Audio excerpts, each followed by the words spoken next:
I can't see things like in a mental image. Yeah, Um, so anything like, I mean, I just like the overworld maps. I don't know if that's something that's easy to do that's because that that's helps. extremely easy to do. I Okay, because have that helps me just like position my character on the map and like know like where she is, yeah, but not super detailed. Sorry, that's yeah. there's so much art. So I think in terms of like what does a place look like, not going to be a problem. The issue is going to be things like I need to cast Ray of Frost. It's this distance from me. Oh, Andrew, how far am I from it? Can I hit it? And then just the visualization of that can cause like a jarring sensation, being like, "Well, this is bullshit. I just want to cast Fireball. How many people are going to hit?" You know. Um, oh, I liked that last week when I cast Sunbeam. I was just like, how many people am I gonna hit? right. We had a Um, map for that. We had a combat map yeah, for that. That worked fine. I'm saying without that, like even in combat. even there's potential to have combat without a battle map. Okay, I think I could do that. We'll see. The majority of the table has said that um we want to have battles with battle maps, so we'll try to avoid that as often as we can. Anyway. You spoiled me with Dragonlance, Andrew. That's some crazy fucking maps. Oh, you like me drawing on a white background? Okay. Yeah. Also, ow, that actually kind of hurt to do. Disgusting. I don't know how you drink this. Anyway, cool. So I'll let's. have you know it is very fine for me because I have shitty taste buds. Okay. Patrick, are you on Roll20? Yes. Can you? Okay, I'm gonna move you guys to the boat. Because we're on Kotom's barge now. Now I had to do something funky with your token because you are gonna do that lycanthropy shifting stuff. Yes. Can you right click on your token? I don't know if you have the ability to right click. Yes. Cool. Oh, Done. there it is. You got it. You figured this sucker out. I saw choose side, and I was like, I think I know where to go with this. All right. Cool. Capricorn. So if there's any point that y'all have some kind of character transformation thing, I could easily make the change on my end where you can manipulate your tokens to flip it back and forth between the different transformations. Maybe I make Yes, more. please. you I'm gonna might play as Optimus Prime now. yeah. You're Suzanne, getting you a might be the one who's going to be using this the most. And as a matter of fact, I'm going to do something different for you because yours is going to be more complicated than Patrick's. I'm going to give you a program to run, and then so you'll be able to select different creatures, and it'll actually provide you different character sheets. So Ooh-wee. it's easier than it sounds. No, It's that sounds super no, easy. that sounds so good. I'm so excited. That was like a ooh-wee. So Okay. So like um yay. some more stuff to talk about in the background. And Anthony, you weren't here for this, but Matthew's character, Kefas, had contacted some being from beyond and accessed special abilities to make the barge upgradable. So, in future sessions, we're going to be able to add different kind of cool things onto the ship. As it stands right now, there are some base benefits, and I want to go over these base benefits for you. When And did then we we get a can ship? talk about those up. When did we get a ship? Shit. What are we missing? Okay. You were there for right prior to the fight with Kotam, the avatar of a arch devil coming out of him. So when the session that you played with us ended, we were going to get into a combat. All right. Do you remember that? Lucky for him, yeah. I missed that fight. Yeah, so after the conclusion of that fight, we saved that person. That person was like a high priest, and that person was going to be the gateway to getting into the nine hells and getting on this adventure of saving all those souls. And the way that he was going to have us travel through the nine hells is through a ship. He has a boat. So the guy's name is Kotam. It's Kotam's barge. Introduced us to his first mate, whose name is Tyax. And together, these two people were going to help the party travel through the nine hells via boat. And Kefas had a bit of a prayer, spoke to a divine being, and now the ship is not just a ship, but it's going to have some cool tricks and perks to it eventually, which is going to be gated by gold and materials and things like that. But I needed to go over the base abilities that you guys have, specifically because you have chosen the Hell Riders to be your patron. Ooh. Because if you pick the others, you would have picked up other upgrades. Okay. Boop, boop, boop, boop. Okay. Here we are. So, perks for being patroned by the Hell Riders. First of all, they bless the party.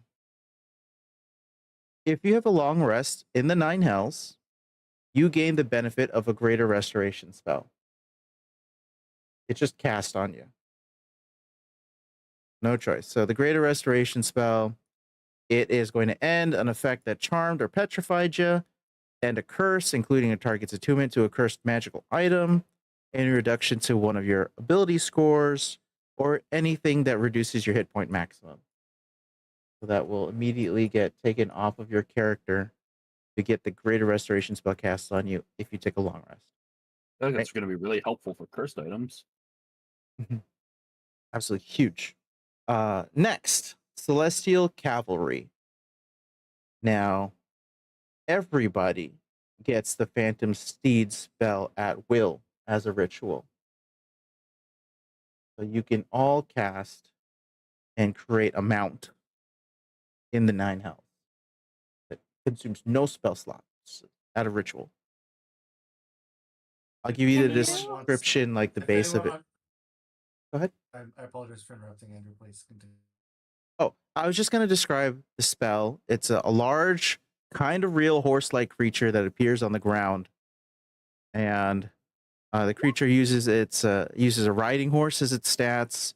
It's got 100 feet of speed, can travel 10 miles in an hour or 13 miles at a fast pace. And when the spell ends, the steed gradually fades, giving the rider a minute to dismount.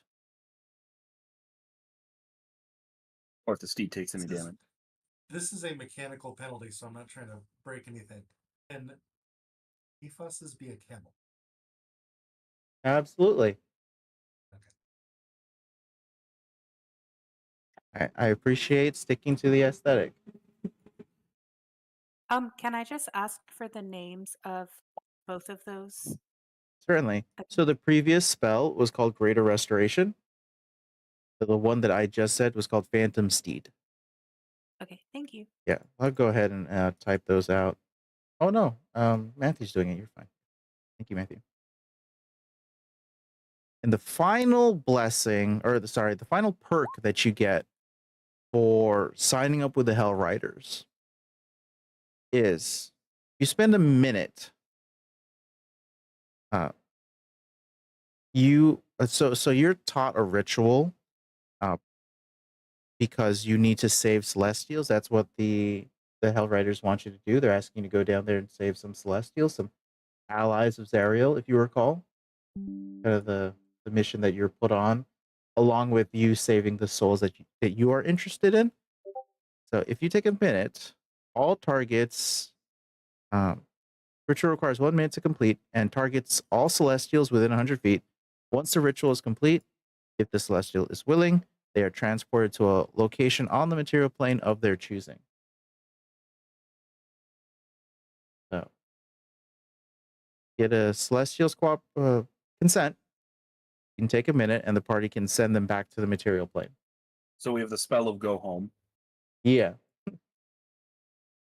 Like a friendly banishment. You know Okay, exactly where friendly they're going. What's it called again? That one doesn't have that's not a spell. This is Oh. just You can send Celestials back to the material plane Oh, if they consent to it. okay. If they consent. Okay. Yeah. So these allies of Zariel that the Hellriders have sent you on, you don't know where they are. They don't know where they are either. So along with you seeking the souls that you're looking for, you're going to be looking for theirs as well.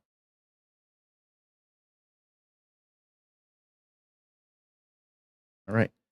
And I had also said that periodically Zevlor is going to have the ability to try to get on the ship and then give you some material plane supplies and then leave.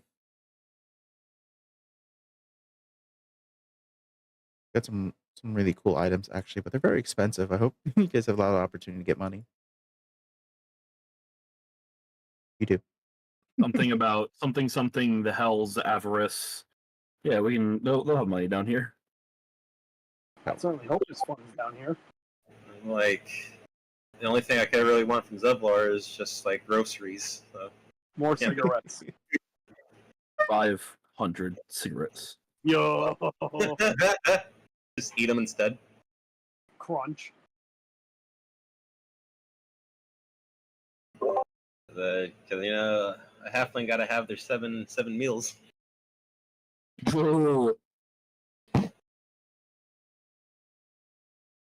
Actually, in fact, anywhere new Magenta's at, she's going to be constantly asking, "Where's the pantry?" Also, you might want to check my DM, Andrew. Okay.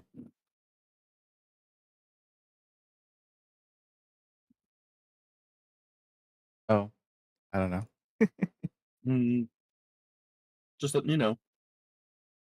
Yeah, that's weird. I guess I'll be using a few of these.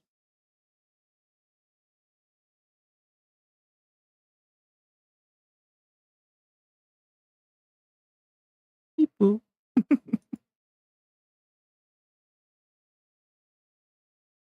Jotani, actually, you're the only one on the map.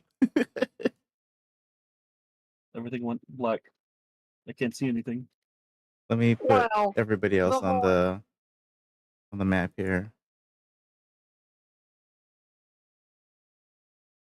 It's so dark. Bolas, This is your normal Alistair, everyday darkness. This is Jotani's advanced already dark. there. Kefas, Magenta. Andrew, I'm gonna revise Yes. them out. I'll use the stat block for a riding horse, but the flavor is it is a medium-sized abyssal chicken. Yo. Hilarious. I fuck with it. You know, it's funny. Yeah, What I was like- thinking, well, if it was possible, I just for aesthetic wanted to. Yeah, actually, you know what? Never mind. It's still gonna look like a horse. I'm gonna just name it Moon Color. If anybody remembers that name. Yes. Oh, Moon Color 2. Yeah, sure. Okay, I think I removed those things. And let me turn the lights on.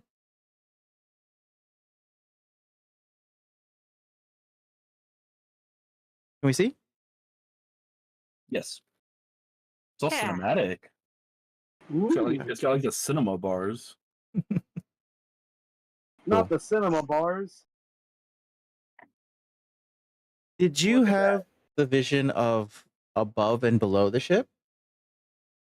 I saw the second layer of the ship, yeah. Yeah, I saw a lot. Top layer? I thought I wasn't supposed to see. Did you see the I didn't top look at. I think so, yeah. with the sail? Yes. I want that visible. I saw it from the top, made it drop. He's spitting. Yeah, I can see that now. Okay, cool. Actually, pick this nonsense off as well. Nah, I'll leave it. Who knows? There's a reason for it. Okay, cool. Any questions right now? If we're unsure where we are currently in what is known as the Bronze Citadel, the largest and longest standing city in Avernus, serving as both a political and militaristic capital. Within the city lies a basalt fortress from which the Archdevil Bell rules the realm. The city is under a constant state of retrofitting, with metal and bone fortifications and buildings being improved or modified every day. Through sprawling across hundreds of square miles, the city is a massive structure with numerous walls and war machines, befitting its position so near the beachhead of the Blood War. And for those of us who don't know, the Blood War is the eternal battle between devils and demons to prevent the demons from entering the material plane and conquering it. So that battle continues to rage on. as it were. Andrew, something's occurring to me as we're starting here. If we're, I haven't changed my mind about theater of the mind being great. What would be helpful is if there's narrative text that you're going to read from like that, I think it would be helpful to post it. Oh, I kind of made that up. Oh, is that right? Oh, okay. Yep. Okay. If there was, how about this? If you come up with something random like that, if there's like a detail that you want to call attention to, it's hard to follow an extemporaneous train of thought, I guess, and then hold on to all that information Okay, at once. sure.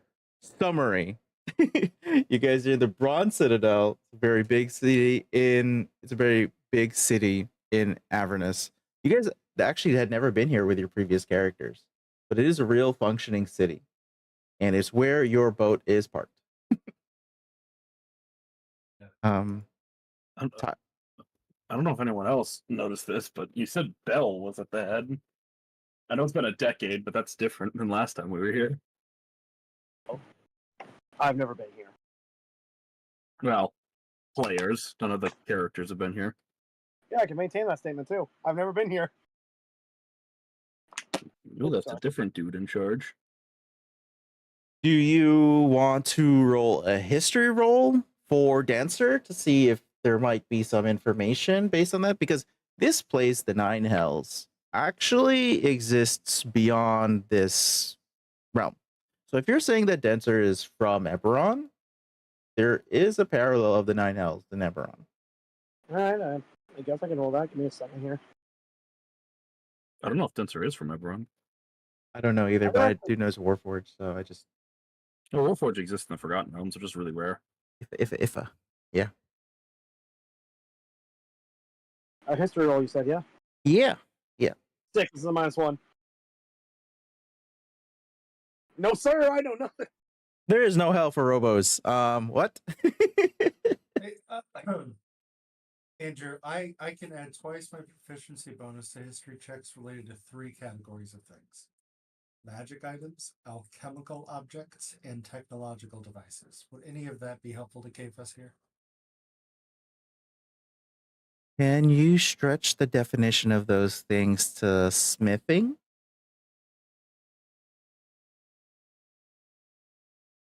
I don't think so, but I am proficient with Tinker's tools. It's not the same thing as Mason tools, and he's a rock gnome. He's not a mountain gnome. I don't think so. I No, don't. I don't think that. I don't think we can swing that here. No, if you want to do a raw history roll, though, that's completely fair. Sure. Yeah. Also, remember, 15. Kotam is a expert at this stuff. If you would just ask this priesty guy, he would know as well. 15. All right. So you would know that quite a few years ago, there was a dethroning of the Archdevil's Ariel, and in her absence, there was a flurry of leadership changes. There was one from the previous party that had placed Gargath there to take the throne. Unfortunately, Gargath is only as strong as himself, and without enough support, he was dethroned immediately. And there was an upheaval. Tiamat vied for the throne for a while, however, was pulled away for different responsibilities. So currently, Bell, who had the most established dominance in the area, has retaken the throne.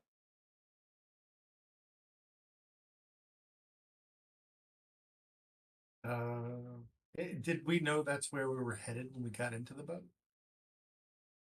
You knew you were going to Avernus. Kotam knew that you were going here. This was not a random appearance. You are here in this place, like you were pulled to this place. It's intentional. Once we saw approaching it, Kefas would have relayed what he knew of this place to the team. Probably thaumaturging, because that sounds dramatic. Well, Making the rock boat too, just purely optionally. Is there any more information that we could glean from a higher history roll that would be relevant to us? We could just ask the guy. Yeah, Okay. Because absolutely. I'm assuming I would get advantage on this per my advantage on anything relating to the infernal. Fey Fiend, well, specifically Fey Fiends and Undead is the category. Yeah. If Okay. you guys want to come in here and just be like, you're not the only expert on this boat, that's completely valid. I want to give it a shot just to see what I get. hey, Nope. Jojo, would it be crazy if we were to like dethrone this one just like this Zariel? I think that would be insane and would put a bigger target on our back than we already have. Yeah. So yes, it would be pretty crazy.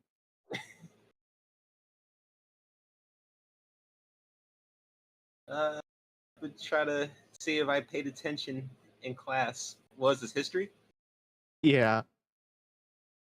I don't have any specific questions, which is why I didn't ask Kotam anything. That's why I just want to do a generic roll kind of thing. Paid even less attention than Jojo.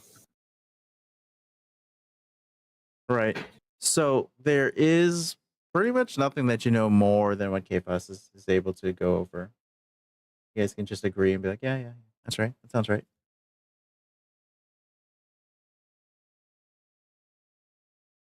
Live goes, yeah, that sounds right. Yeah. That's true. That's true. Facts. Just the silent shrugging of the shoulder, like, yeah. She goes, and then where are we going again? Great question. Our first stop was. I'm allowed to just because I wrote them all down, so I'm cool to just repeat these. Okay. The first one is we needed to go to the Agra of Knives on the second layer for Well, Kefas's goal. is that the closest layer? Yes. Correct. Because Well, we're on the let's first just right go now. there. Let's just Yeah. go there. By the way, the moral philosophy of pride being the second layer is utterly atrocious to me. I don't know. I'll say this. I don't know if the sins of the soul here, at least, correlate to the layer because I saw a few of them that were like, it was like different sins for the same layer at times. So in Dante's Inferno, pride doesn't even have its own. I mean, the layers don't match up, and that's right. Fine. But there's a reason. Despite that we now call pride a deadly sin, it didn't have its own circle in hell because Dante would have explained if asked that pride was the source of all of the sins. So for pride just to be like number two, not even the first, not the last, just number two. I'm so offended by it. It's like such a powerful. It's like such a powerful sin. It's all of hell, and they're like, yeah, it's the second room. It's the gateway drug, you guys. It's not illegal. Real. Gateway drug sin. Was this like a Pride will definitely kill you. Pride will definitely kill you. Not if I kill it first. Not if I kill me first. Wait. Not if I kill me first. On you. Okay, also I just want to say like Suzanne knows what's going on, but like she knows, but she doesn't care. She just wants to go forward and take action. Like she's not going to be emotional about where we go. Are you guys having this conversation of where to go in front of Kotam? I think we would mention pretty quickly after getting on the boat, like amongst our. I don't know if like anyone would wave him over. I know Joe Tony wouldn't, but Joe Tony would pull out like a little book and like check because he definitely was like I was. He was definitely keeping notes during the conversation, and he would say, "All right, it looks like our the closest place we can go to is the Agra of Knives on layer 2. That's our first destination. From there, we've got some layer skipping after that. Look at you, Jojo, taking charge. I always knew it was going to come to that. Just gonna. Well, I really don't. Let's just go. Where do we have to go again? Let's just go. Ooh, pretty. Right. So you say let's just go. Kotam is going to speak to all of you, and he's going to say, I understand that you want to travel quickly through the Nine House. You could say that. My ship can travel down the River Styx, which is a feat for mortals. However, I cannot plane shift through the Nine Hells. So if we were to travel down, we will have to go through means. Doesn't the river just pierce through the hell? We can't just ride this the whole way? We certainly can ride it, but there will be obstacles. We cannot, as you had said, skip. Well, I mean that as in, if we just stay on the river and we don't do anything, we just let the river take us, and we go one direction, will we eventually end up on the second layer? Or do we need to do something to swap layers? There are two ways I know how to get into this. Got it. One way, which is extremely dangerous, is through Tiamat's cave. Okay, and so plan number 2. Yes. And so the second is to go through the war slaw. The what? So this is something you guys never had an opportunity to encounter when you were in Avernus for practically a year last time.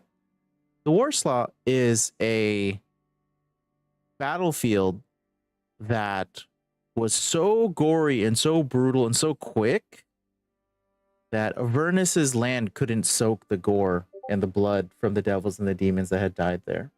That's crazy, because this is literally hell. This is literally hell, and the devils are scared and the demons are scared of the place. They How actually is it have to do hell? wisdom checks to maintain their sanity if they look at it. That's crazy. Would we have to do that? Actually, Which no. way is faster? Their problem. Which way is faster? I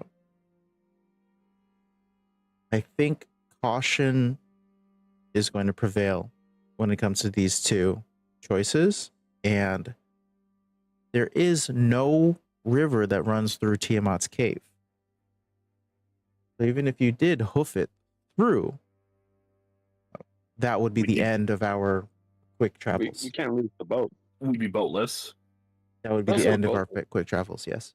Also, I am quick to point out, Tiamat is a 5-headed dragon goddess of eating your face. So I recommend avoiding her. Oh, I've heard. I would love to stay far away from that. I've heard enough stories. I So- will state that I can use the ship to travel to previous layers. It's the going down which is slow. It's a video game fast travel. You have to unlock the new points first. Quite. So Andrew, there's two choices. One's faster, one's safer, basically. That's right. And also the faster option, our boat will not. I'm assuming that's Tiamat's cave is the faster option. Yes. Yeah, our boat can't go through that either, so it kind of leaves us high and dry after the fact. The first option's not a real option. Yeah, how's it? It's not. Are we missing Yeah. something, or it sounds like it's in fact not an option? Yeah, I was that's what it asked sounds to me.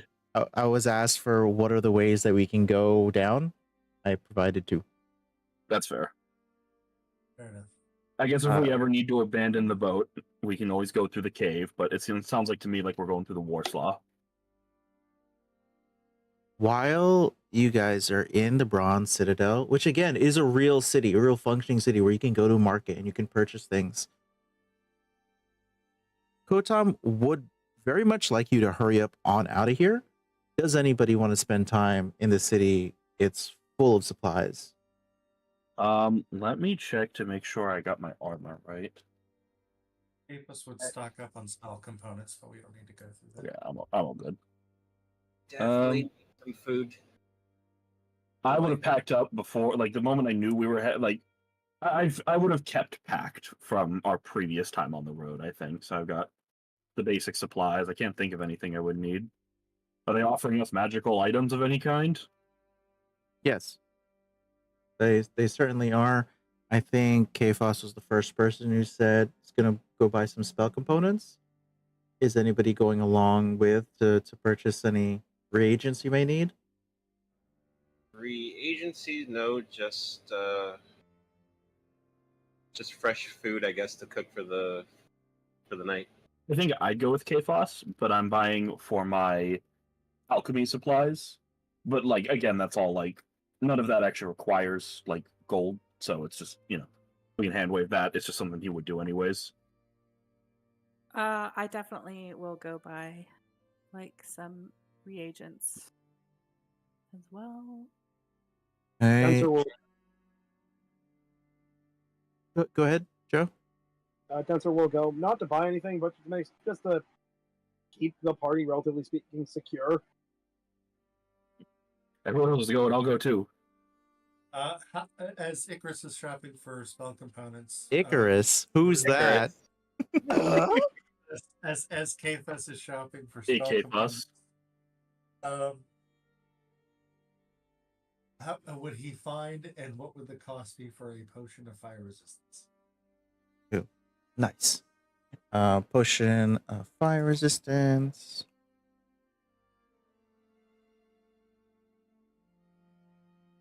Let's see. Potion of fire resistance is gonna run you while you're in hell a very easy 50 gold pieces.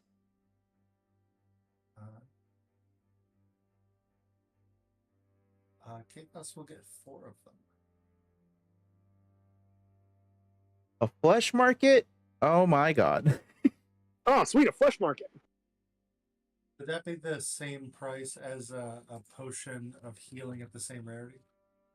You're right. Yes, that would be the same cost. While you guys are making purchase of reagents, there is going to be a devil who is working the shop here. It's got It's this Gargath, forced to work a minimum wage job after he lost. ashy, Wait, it's like ashy dark skin with white hair in the shape of a mohawk. It's got a red coat, very Michael Jackson red jacket style with spokes coming off of it, like spikes coming off of it. And he's gonna approach the party who's making these purchases and is making change and getting things like that, and would love to offer the party a magical item specifically for whomever considers themselves spellcaster.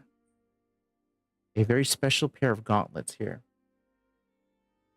They're on discounts, 500 gold pieces, or if you have them, 2 soul coins. What do they do? soul coins, is that a cryptocurrency? Kfus will volunteer by doing thaumaturgy. Are there any candles around? He'll make them change colors and flicker, just something to show. I can imagine. Okay. Yeah, these are wondrous items. They're called the Gauntlets of Rage. They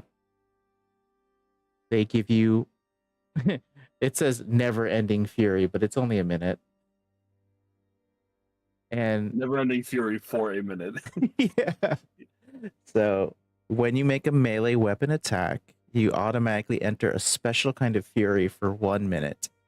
While you're furious, you can't cast any spells, you can't verbally communicate, and you're immune to the charmed and frightened conditions. However, whenever you deal any damage, you regain hit points immediately. Additionally, while you're in this fury, you can spend a spell slot to make a melee attack. Doing so causes the attack to deal an extra d6 necrotic damage per level of spell slot expended. So he doesn't know prestidigitation, but he does for purposes of this conversation. He prestidigitates and like little sparkles, just kind of waves his hand like this, and a message unfolds and it says, "No, thank you."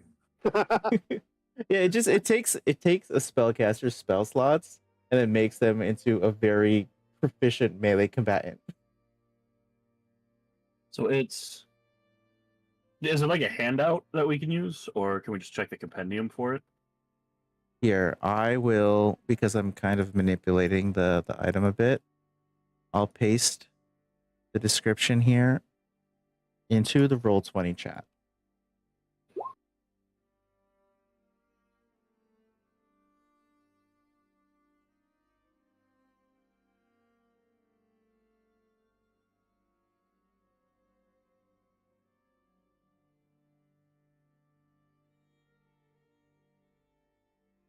The more spell slots you use, the more damage d6s you do. So I have spellcasting, like straight up. That's a class that I have. Would I be able to use these and like? Because he said spellcaster, right? Because I have my alchemy spell slots. Like a pure spellcaster, so a bard, a sorcerer, warlock, or wizard. Damn it. No, I only have artificer. Funnily enough, this could work well for sorry, what's the character name? Alistair? Yeah, Alistair. Because you have bard levels, right? You could it says you regain health every time you hit. I mean, So I am perfectly content not having those. Okay. My spell slots are very precious to me. Okay. Then I guess nobody wants it.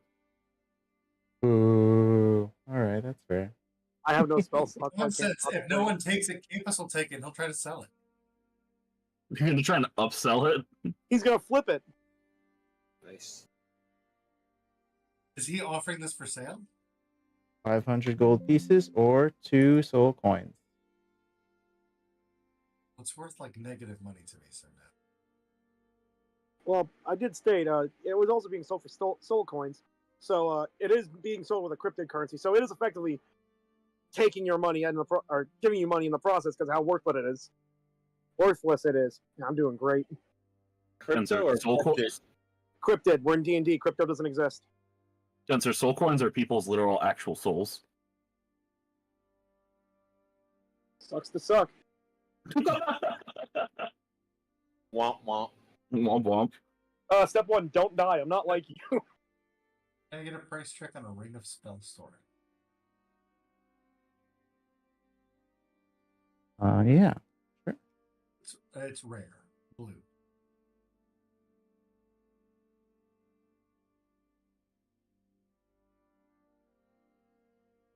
Are we streaming? We are. I'm gonna go. All right. Let's see. We are looking at 4,000 gold pieces. Really? I'm definitely getting that. We're charging 4,000. Now I know why that guy ended up in hell. Fuck, it was a scalper. That'll show him. That was a great hit. Andrew, can I ask you a question? Yeah. What's up? I know I mentioned earlier I didn't come here to purchase anything, or at least Spencer didn't. But what are the chances that I could find a few scrolls of protection from good and evil? Oh, in hell, that's rough. I'd imagine, but That's tough. But you know what I would do? I would put in a request for Zevlor to bring that on his next visit. I was just saying, let's ask Zevlor. I have something better. Are you a magic caster otherwise? I have a sword. I can cast Blade. He's a barbarian fighter. If I loan you 4,000 gold, I can load the Ring of Spell Storing, or if you buy your own Ring of Spell Storing for 4,000, I can cast the spell. I can just load your ring with it, and then you can cast it whenever you want. Matthew, you shouldn't give me this power. Anyway, here's 4,000. Literally, you can hold 5 charge. Essentially, the ring will hold 5 levels worth of spell at a time. So you can have 5 level 1 spells or 1 level 5 spell. And essentially, every time we long rest, I can fill up your ring before, or anyone who can cast spells can fill up your ring before we long rest. All right, who's getting 4,000? The vendor, presumably. Yeah, you All would right. give it to the devil here, and we'll happily take your coin for the Ring of Spell Storing. The moment How much gold did we start with again? It last I knew depends on the 7,500. purchases you made. I know, but like, Last I knew it was 7,500. thank you. That sounds correct. Yeah. The moment Denser is handed the ring, I know I have to probably attune to it, but you're gonna see his hand slowly, I guess, change shape to integrate it into one of his knuckles. And roll a 1d6 minus 1. Sir. 0. So no, you have 0. So we both got rings that are empty. We'll have to put spells into them before we can use them, and we have to attune to them. Oh, I would have Joke. told you that they're just empty from purchase. Didn't have to be a trick. Yeah, we got there in a more complicated way. Okay, I have 2 questions, Andrew. go for it. Look at us in our shopping episode. Yeah. Do they have any belts of Storm Giant strength? Oh, okay. Got like 50,000 gold. No, but we have the ability to steal. I'll steal it. No one will ever know. My biggest question would be, what is the pricing of the various giant belts if they have them? Big if. Yeah. Also consider potions. Yes. Okay. I don't necessarily. Well, I think the only giant strength potion boosts you to a 21, right? So I'm going to tell you something you don't want to No? hear. Okay. They have gauntlets of ogre power, and that's it. Okay. Let me check Sounds those in the overpowered. compendium. And how much are those? I think those lock you at 19. Is that right? Gauntlets of ogre power. Their strength score is 19 while you wear these gauntlets. They have no effect on you if your strength is 19 or higher without them. They have no effect on me then. Oh. I have a 20 strength. So you don't care then. Never mind. Yeah. I would put them on and I would feel weaker. Yes. Oh, hey, while I'm looking around, anyone selling a Tome of Understanding? Oh, good one. It's funny. So I might say fuck this ring real quick. Okay.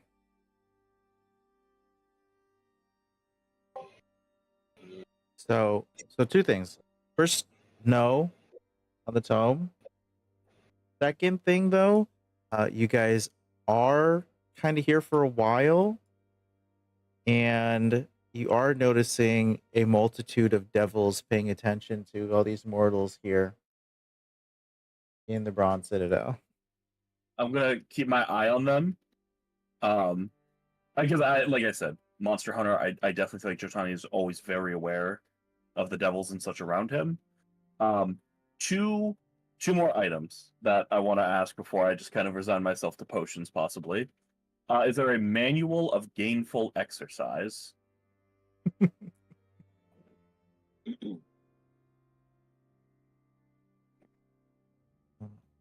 Incredibly helpful ability. I'm not gonna lie.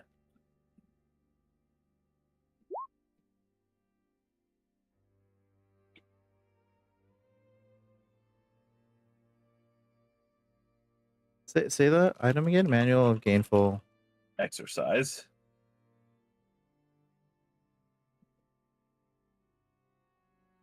Mm. I have a Roll20 link if you need it. No, I have it. Wondrous item, very rare. 48 hours over a period of 6 days or fewer, said in the book. I am looking for it in their in their stores. Oh, I see. I see. Yeah, and on the table that I have, not today. Out of curiosity, is there a table that you can give us, like in Table 1 chat or anything, that would show us what's available from these stores? If not, the last item I would ask for, do they have a belt of dwarven kind? Oh, interesting. They would not 'Cause have that's a belt of dwarven kind here. They would? It's only rare. Yeah. Can I buy 3 things? Potentially. Okay.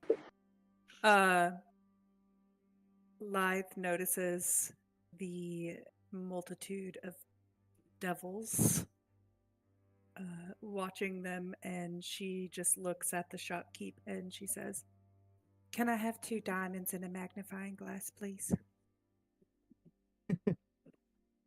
Yeah, they can do that. That's not a problem. So a couple 1,000 gold for the 2 diamonds.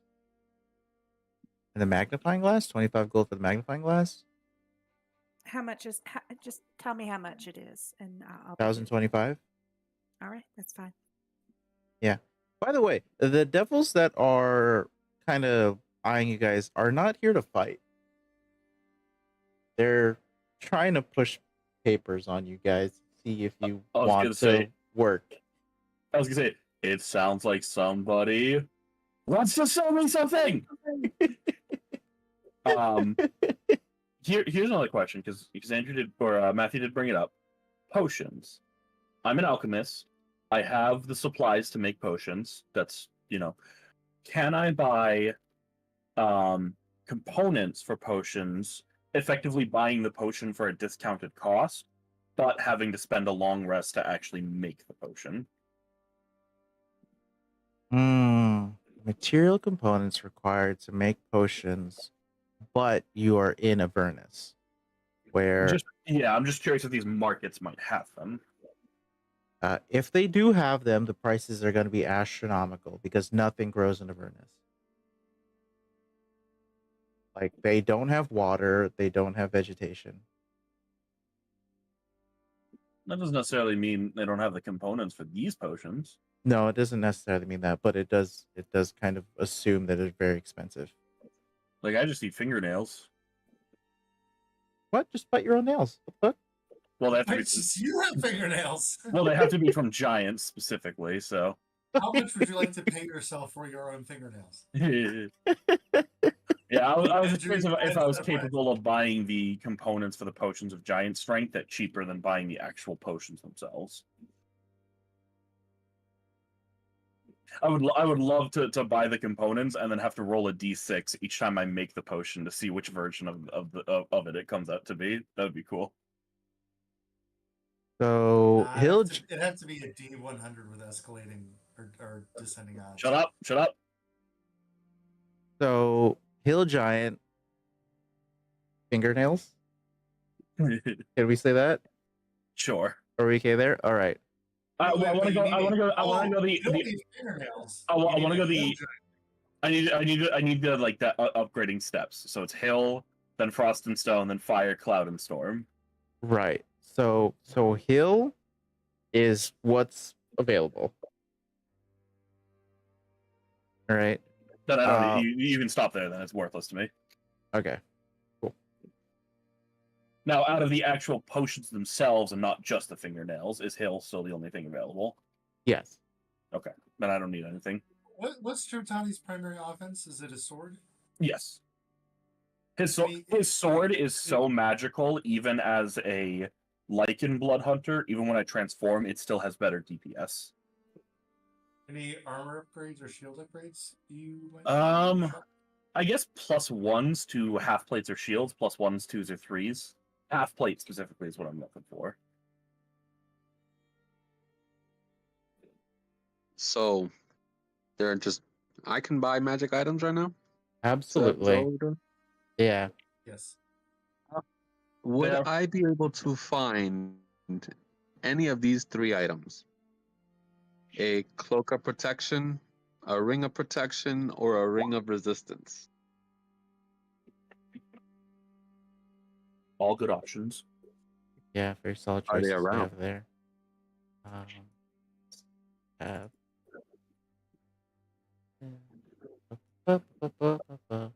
I I would say easily, because those items are pretty standard fare when it comes to adventuring, that if you wanted to purchase them from your Hellrider contacts Evlor, it would be at a much more discounted price. Yeah, hook me up, my guy. I'm gonna Yeah, go do work for hook me you. up. So How that much is would the discount be? right. Where's it? Okay, here it is.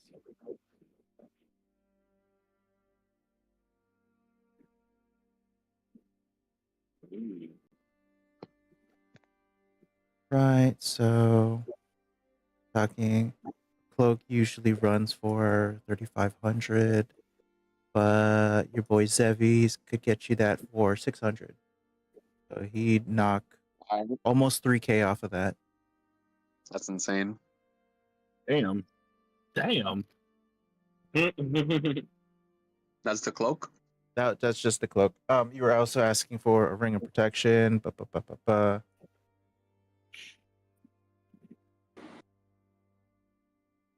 Like, if I buy a ring of protection, is it random or do I get like a selection? Like, what do they have?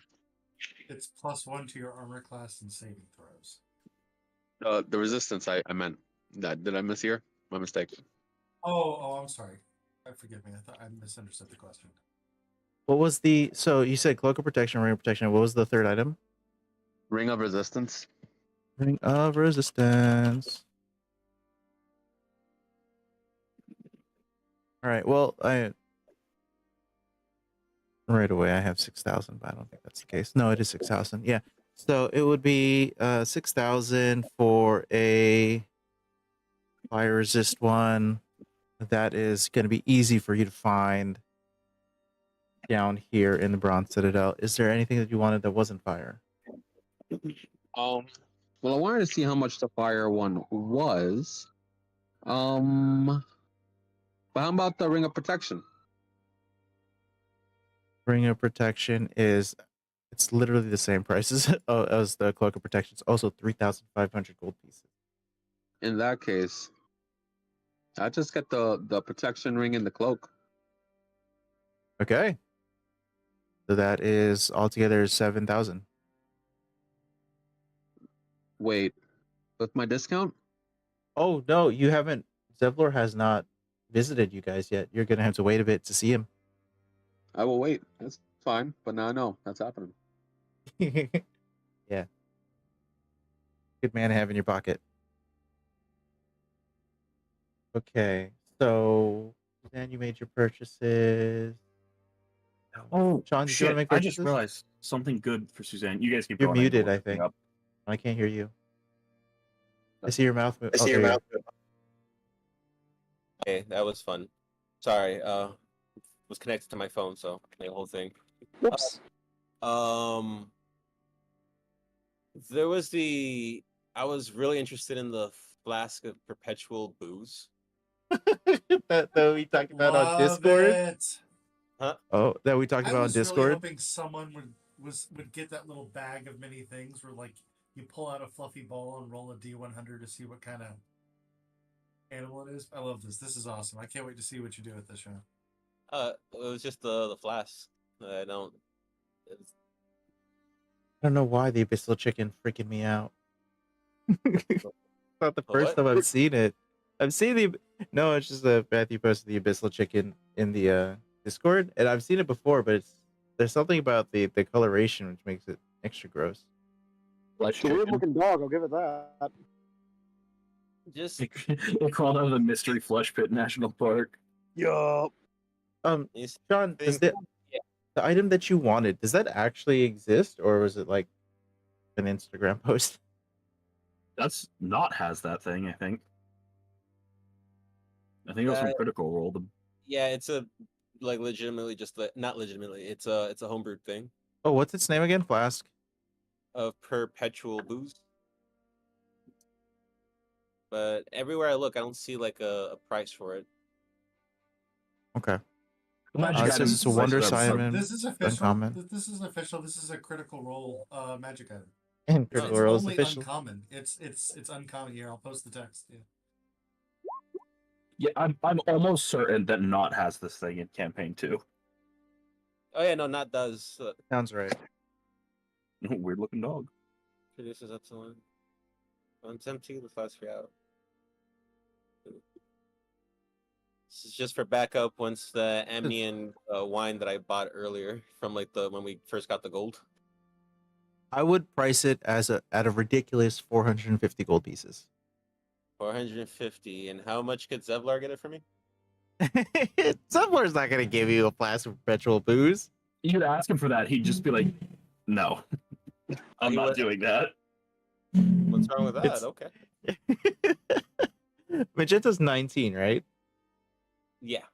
Yeah. You don't Zevlar know what the will feel- drinking laws are in Faerun. It's not about that. Zevlar would feel really gross buying you an infinite booze. Fuck it. Just buy it here then. 450 gold. 450 gold. Yeah, I'm getting rid of that right now. Yeah. Can you imagine? It's like, we need you guys to go through all 9 layers of hell to defeat Asmodeus and save the souls of forgotten angels. But can I get drunk doing it? No, shut the fuck up. But can I get wasted? I feel like I feel I feel like a reasonable response to that would be like, yeah, well, good luck finding that many people who are still willing to go ahead and do it. Chug. Yeah. Real. And remove. There's another 40 people in this store who are adventurers on the same quest as you. Oh, never mind. I do have something that I think Suzanne might want in terms of a magic item. Okay. I found out about these, thank you, Adventurers League, when I was researching that. It's called a moon sickle. They start off at uncommon at a +1, and they go up to a +3. They can only be attuned by druids or rangers. The silver-bladed sickle glimmers softly in the moonlight. When holding this magic weapon, you gain a bonus to attack and damage rolls made with it. You gain a bonus to spell attack rolls and the saving throw DCs of your druid and ranger spells. The bonus is determined by the weapon's rarity. And when you cast a spell that restores hit points, you can roll an additional d4 and add the number rolled to the amount of hit points restored, provided you are holding the sickle. So it boosts all your spells, and it's a somewhat of a melee boost as well, and a healing boost. You have that already, don't you? I feel like I should already have a moonsicle, but I don't see it in my I'm almost inventory. certain. Suzanne, I think we talked about this. I'm Yeah. almost certain that was one of the first things you picked up. Yeah, we talked about the moon sickle, and we were like, should it be a plus this or a plus that? I remember. +3, yeah, though? it's a +3. Yeah, you have a +3 moon okay. sickle at the bottom of your attacks and spellcasting list.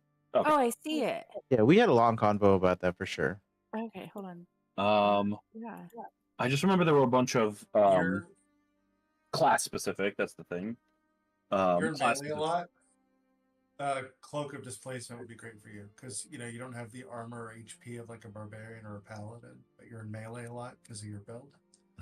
So Cloak of Displacement would help you survive. How much is that? Oh, asking me? Yeah, sure. Hold on.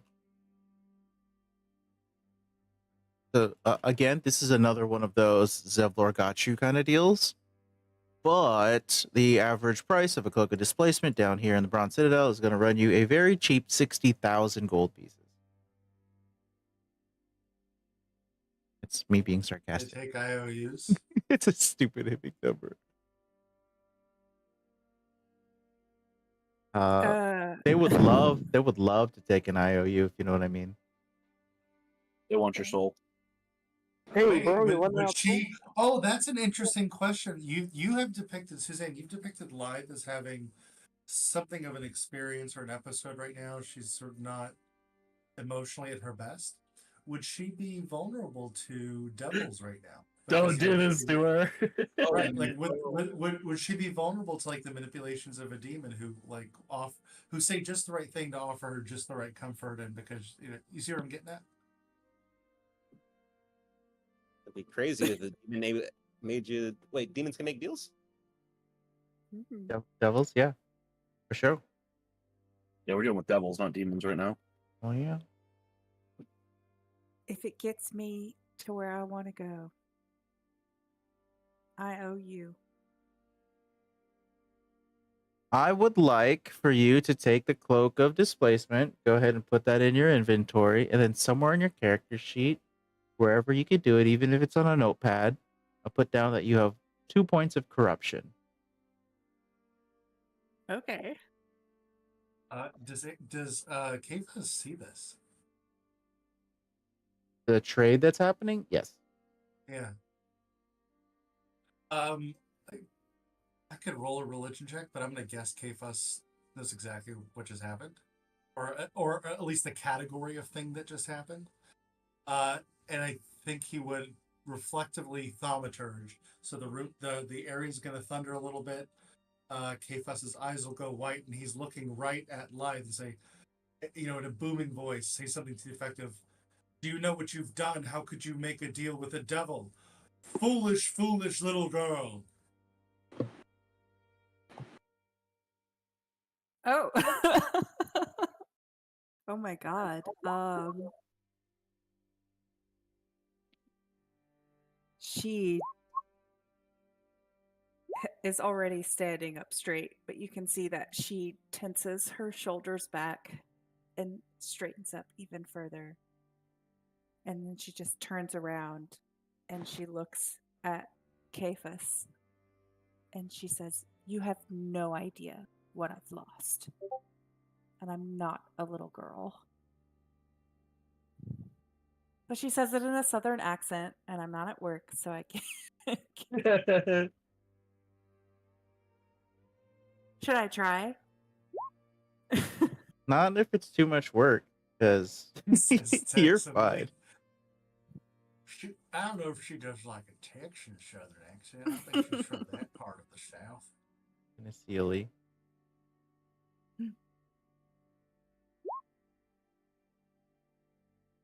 So, not a gamble. This is fully purchasing into corruption. And then we'll see what happens after that. So you get your Okay, so cloak. it's called the Cloak of Displacement. Displacement. Thank you. Found it. I love that Roll20 is working today because, ooh, that was terrible.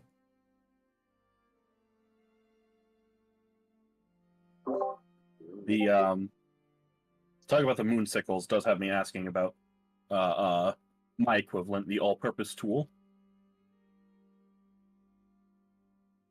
It's basically the same thing, but for artificers. Right. And And but you can turn it into like any tool, right? With some exactly, time yep. or component I think cost? it's just an action. Just an action. Yep, as an action, you can touch the item and transform it into any artisan's tool of my choice. I'm always proficient with it. I get a bonus to spell attack rolls and saving throw DCs. And funnily enough, as an action, you can focus the tool to channel my creative forces, choose a cantrip I don't know from any class list, and for 8 hours I can cast that cantrip. I just think that's really neat. So basically, should we just assume you're gonna like routinely roll cast to have Eldritch Blast? I was actually thinking Toll the Dead. I always considered it like Doctor Who's sonic screwdriver. Yeah, pretty much.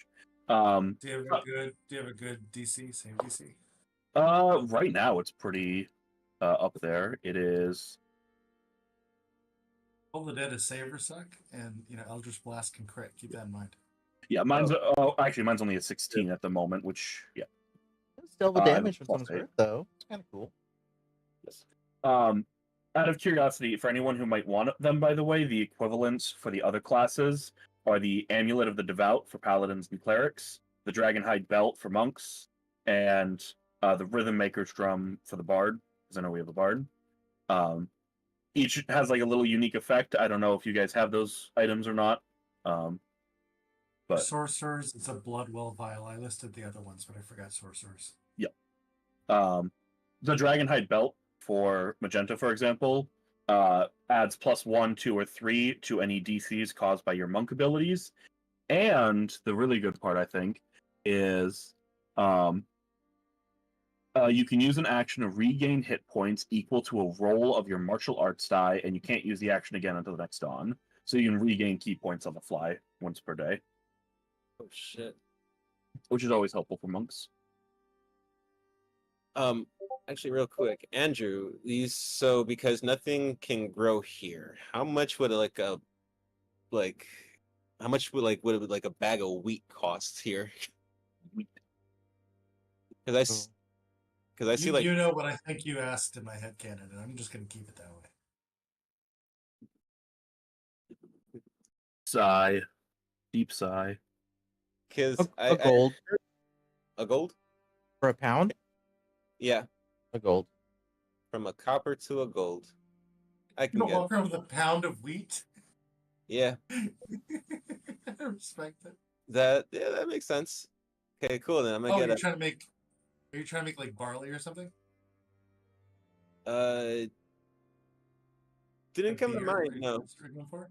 no, Oh, it was no, it was probably gonna make like some like fresh like bread or maybe some like Johnny cakes, which is just like that, and also was probably gonna get like a if I could find like a skinned chicken.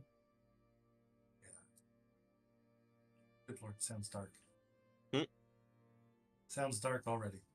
No, I swear it's not. I swear. And for what it's worth, you got your characters would know this. If needed, Kefas can create water. Oh, swell. Huge. So Huge here in the Hells, where there's notoriously little or no water. okay, so it's gold for a pound of wheat. How much is it for a chicken? An abyssal chicken? Not like, well, not a live chicken, but just like from a butcher. No, there's no way there's Nah. gonna be butchered chicken. No chance. Okay, so it would be a live abyssal chicken. Is that even a thing possible to eat? Yeah. Yes. They don't melt away like other devils. No, I think you actually have had abyssal chicken before as well. We talked about this. Okay. If I recall, it tastes better than regular chicken. Oh, then I think Magenta would know this. Like, Yeah. yeah, no, she goes up to like to the person I guess behind the counter or however like this is. Goes, hi, I just want a bag of a pound of wheat, some of that abyssal chicken. Never know we're gonna get a chance for that, and a pound of salt. Ooh, salt. Salt's got to be common down here, right? What Yeah. in the good goddamn are you up to, man? He's a cook. She's a cook. You gotta cook feet. Is that all this is? You're just cooking, like cooking normal food? I thought you were like doing some alchemy. Like, I'm gonna conjure a greater demon to be on our side against these devils. Technically, what I'm doing is that I'm making sure that I have the ingredients, so that way I can use my chef's feet. So that way, just like it's like a little bonus, like temp HP, like. You know, chef's feet's pretty yeah, good. The chef eat's dope. It makes short rests a lot. If you have a chef feat and a bard in your party, short rests are almost as good as long rests. Hey, look at what we have. Also, salt famously used in defense of demons and devils is pretty hilarious. Try to summon a cake monster. A pound of salt is 5 copper pieces. It's by what? 5 copper pieces.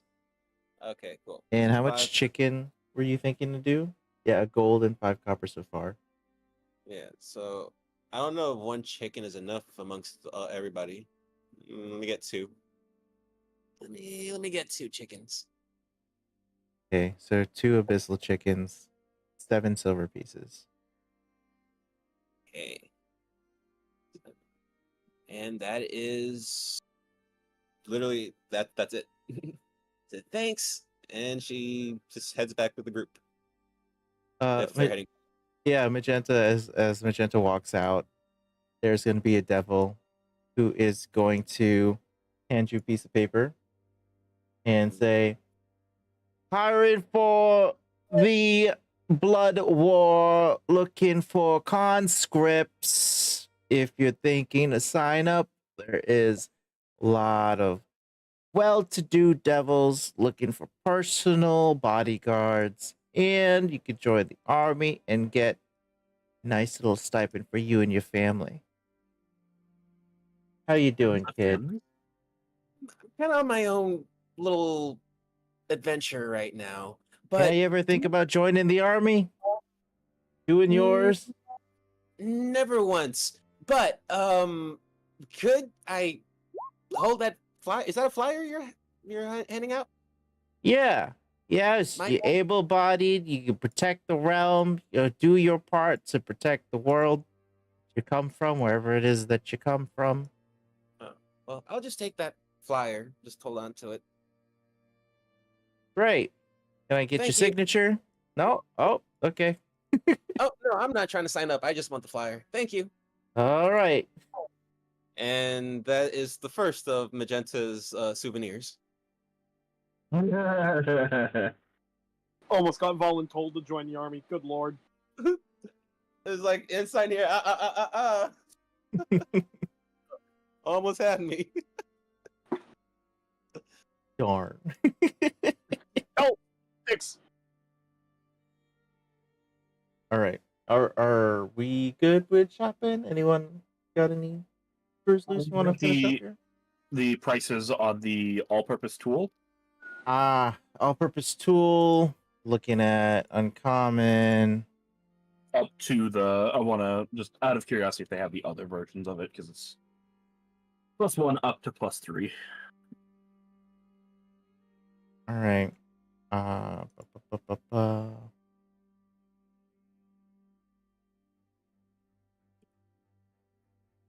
For the rare, which is the +2, the 19,000 gold pieces. Is it the highest it goes here? Yeah. And +1 up to +3 shields or half plate. Half plate would benefit both Denser and I if we can get our hands on it. Yeah. Those are items that you could definitely get at discount from Zevlor. Okay, that's fair. Would I be able to get the all-purpose tool? Because that's also pretty. I mean, it's basically in the same category of the whole +1, +2 thing. Yeah, he can get that for you for sure. It's Okay. not something he has in his generic table, but you can definitely ask him. Right, yeah, that's the kind of thing that I'll request from him. That's it for me, I think, for now, at the very least. I feel like anything else, because I'm assuming he can also get us like health potions and the like if we need those. Magenta, did you want the Dragonhide belt? Oh, well, actually, you might be able to get that cheaper from Zevlor. I think that'd be helpful for you. Oh, sure. I guess we'll wait till we see Zevlar again. Yeah.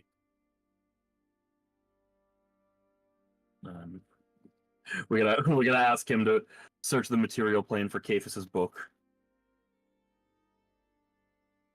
Oh, the Tome of Understanding? It's a tome, sir. Yes, but it's in a book. The textbook of enlightenment, yeah.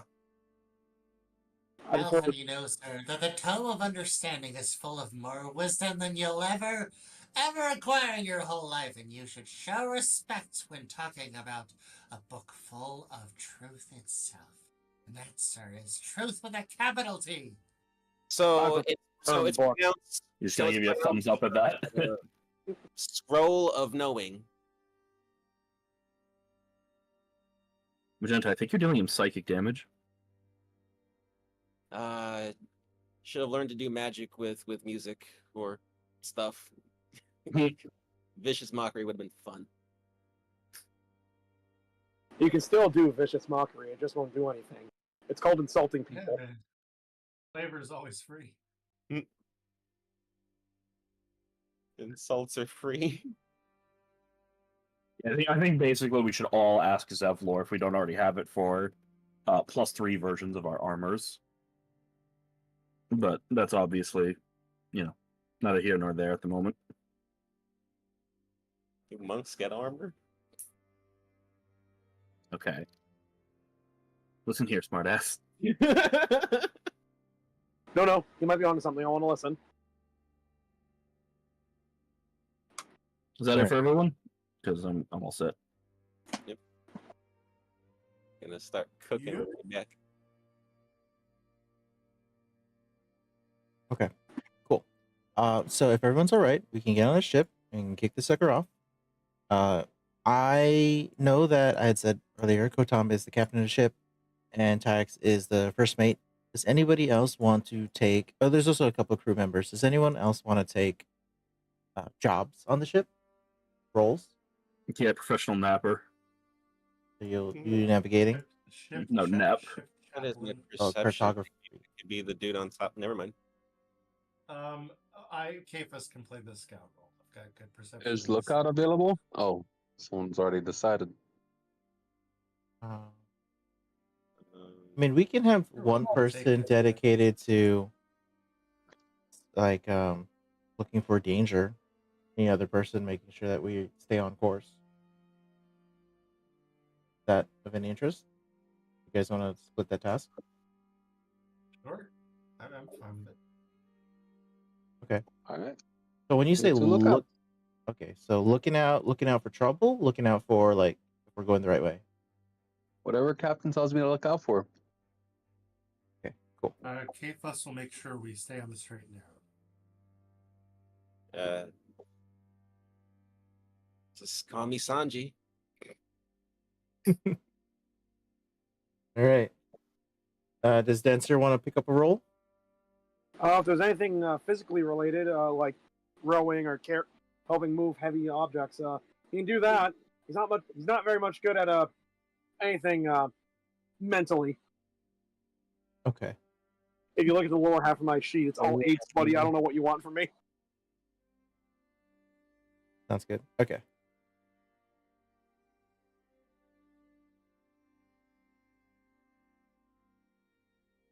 All right. So, do you want to seek phylacteries in the Warslow? There's actually a couple more choices. So that's going to be up to the party. It's the choice that we're making here. Seek phylacteries in the Warslow here on the first layer? Yeah. We don't have any of ours there. No, not any of yours, but do you guys know where Zariel's Patriots would be? Oh, these are some of them. Okay. Well then, I mean, Deal's a deal. We will I- circle back. I hate to disregard because, I'd rather get our stuff done first, but my soul is the deepest down and it's on the 8th layer, so circling back would be pretty damn difficult. No, it's like the video game fast travel. Yeah, if only. Exactly. Yeah, we were talking about that earlier. I respect my teammates too much to think that they would be cowards in the face of an opportunity to rescue friendly souls trapped in hell. I think we all know the path before us. He's It says unfortunately thaumaturgically. he is unfortunately objectively correct here. I will I mean- volunteer to do it myself if I have to. Like I said, a deal's a deal. They really wouldn't even have this opportunity to get our souls back. Thaumaturgically. Thaumaturgically. so, and also, who you ain't calling me a coward. Indeed. I know you're not a coward, which is why I know you'll make the right decision.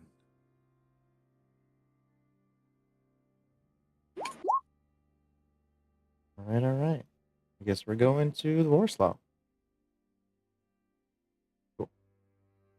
All right. So, ship is going to kick out of the Bronze Citadel and start sailing down the River Styx. We're moving. Can't believe it. Okay. I'm going to need a D6 roll from our 2 lookouts. So, Alistair and Kefas, if I can get some D6 rolls from each of you. D6? Yes. Random events. Random encounter. Is that a 2? It's going to be +1 on that one. Oh, there's 7. Okay, cool. Ooh, interesting. There's some interesting numbies here. Okay, cool. Is it good? Uh, The numbies. Let's get to the numbies. The numbers.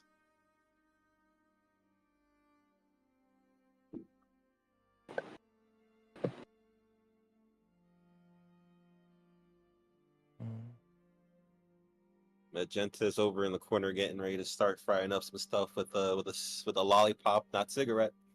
Dungeon Meshy.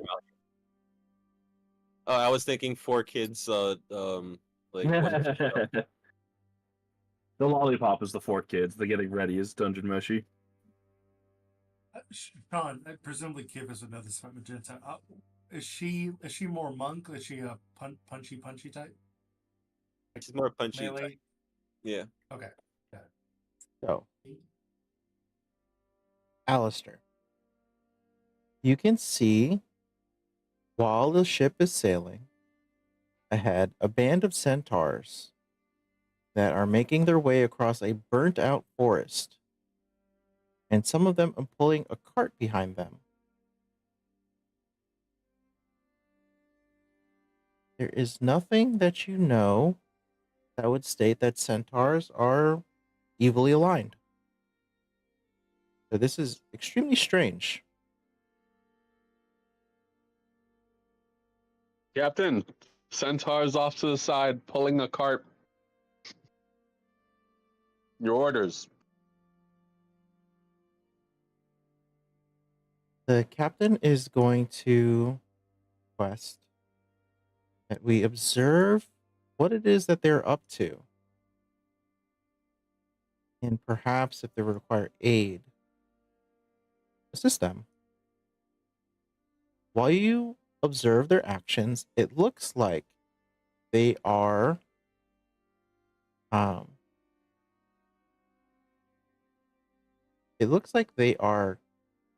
capturing different kinds of small devils.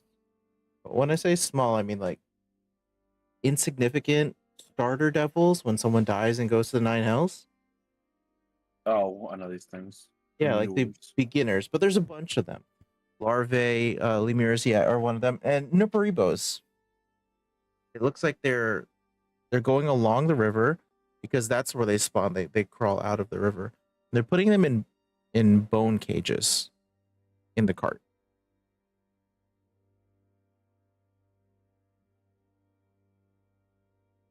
The different, weird. By this. The circle of life is so weird down here. It's not like they're eating them or anything. They're just keeping as many as they can. They're not killing them. They're just capturing them. Oh, down here, young Magenta, you won't find life in a circle or otherwise. Down here, we will only find lies and death. Kind of right. Will we find it in a square? You said it would not be in a circle. I think he said or any other shape or something.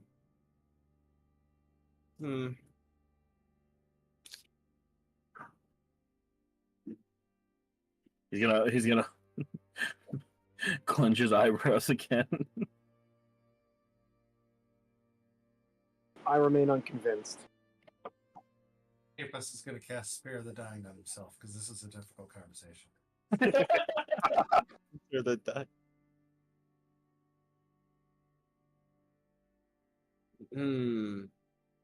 So who wants chicken? Yeah, so after a while the ship can keep on moving. Are we saying across the table we are ignoring this scenario? I don't see why we would care. Don't care. We got a mission. Okay. Alistair? Those little devils can fend for themselves. Yeah.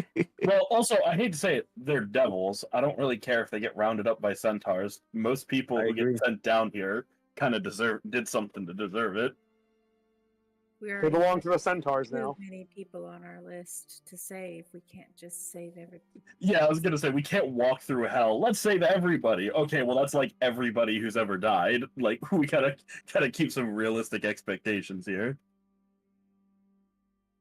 Wow, we feel already far less heroic than the first group. Wait, You listen. got Jotani in your party. That was kind of the always going to happen. Like, who would we be saving? Would we be saving devils, or would we be helping the centaurs round up more of them? Because that doesn't make sense. None of that. They don't need help, and we're not going to help devils. We're giving the centaurs They pro tip. seem to have indeed, they seem to have the situation under control. I think they're smiling. I think they're doing well. Also, I'm sorry, they could be capturing those devils to do some weird, sadistic, evil shit to them, and I They still also don't could be care. not. I was gonna say, I'm saying they could. Like, I don't care. Like, they could do like the worst things imaginable to these devils. I'm trying to rescue an infant, so like I don't care. Like, I have my goal. Indeed. Jotani We never wise stop words scaling, right? indeed. I'm sorry. Alistair, what was that? We never stop sailing, right? We're having this conversation while we're sailing away. Yeah. We slowed down a little bit because we were going to do an analysis, but they were still moving. Yeah. Is there a rock on the Fantastic. ship? I'm with Cafus. Indeed, if the devils should require absolution from their just deserts, let them call on their savior. You know what's funny? This kind of reminds me a little bit of this one chapter in Master's book. They had stopped to help some of, like, I think the Hell Riders. They were trapped on some stakes or whatever. Yes. I remember it very well. One of those moments he never shut up about. I remember Question, reading. in. Yep. Go ahead. No, go ahead. Question for you, Andrew. Okay. Is there anything that could be considered small and/or throwable on this boat, Sure. Yeah.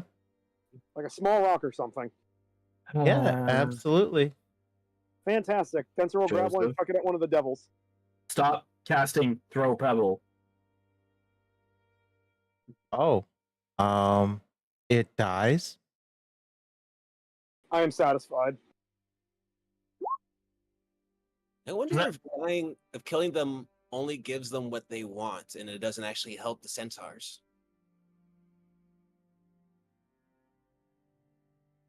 Worst case scenario, he put a devil out of its misery. That is a pretty bad scenario. That's no, you The devil is now significantly shorter. killing devils is always moral. They are about 6 feet shorter now. Look, when there's two possibilities of becoming a devil. Either A, you are a bad person and you kind of deserve it, or B, you got tricked into it, usually through a contract. And in either instance, removing them from existence is probably better because they're no longer being tortured if they got forced into it, and you're killing a bad person in the other situation. I'm just like, where does it go afterwards? Oh well, doesn't matter. Oblivion. Super Avernus. As far as I'm aware, their souls don't exist once they die if they're down here. You're a devil and you die in Avernus, you die forever. Well, the nine hells in general, but yeah. As I you can see see, as you can see, Magenta is like more like monk than cleric. Then I see what just occurred as a net positive. Okay. So, since we're ignoring it, and we're 6 minutes after the half point of the session, I want to leave you with this. We're going to take our break, but before we take our break, there are going to be 3 ships headed towards the boat, Hells. and a large winged demon that will land on the ship. Hells. And then in 15 minutes from now, we will pick up from that story plot. Real quick though, if I wave at the centaurs, do they do anything? Oh, they wave back. Awesome. Hey, bro! Crazy day, your first day, huh? Oh, they're bros. I knew it. I like yelling out like demon roundup, eh? Oh, real quick, while that's happening, immediately, she has an empty bottle from like after like the last fight because she had passed the bottle around. Immediately using the flask to fill it up. Remember, filling up the flask, getting a little Molotov cocktail, getting ready. Oh, well, Throw it. Yeah, Anyways. throw out one of the tips just in case. Break time. Break time. Oh. Who dropped? I think we lost Sean. Yeah. Hardcore break time. Welcome back. I accidentally pressed the wrong button.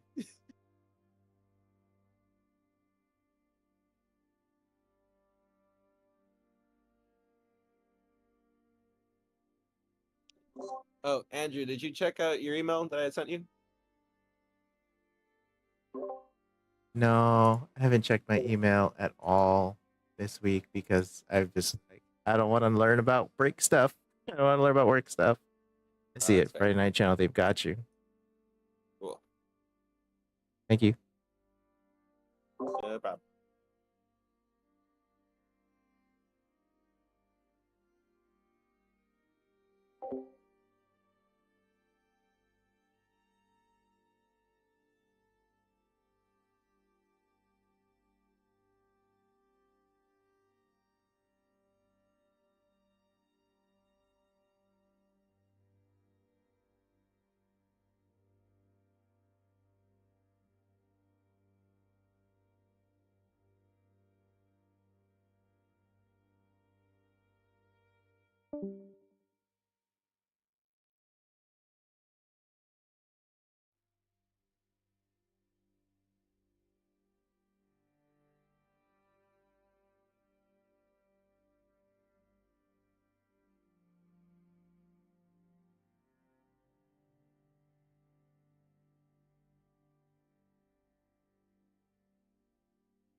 Hello, hello. Watch your mouth. Hello, hello, hello. Yes. I return. Howdy. Howdy, howdy, howdy. Hi. I don't know. I think I've been watching too much Kirby. That sounded very Kirby to me. Like, but Cat, the doctor said you couldn't talk. Right? But he didn't say I couldn't scream. What the fuck? Yeah, please don't tell me no one saw that meme. It was. I don't have the energy to explain it. Fuck it. Too late at night to just explain memes.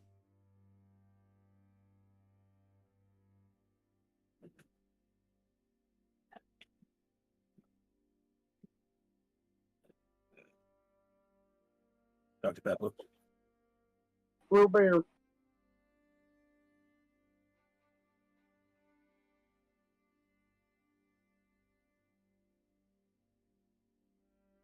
What you eating there, Mr. Bateman? I cooked up some eggs really quickly.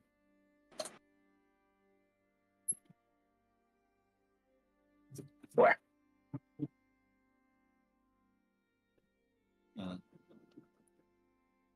I quite enjoy eggs. And I get cranberry juice.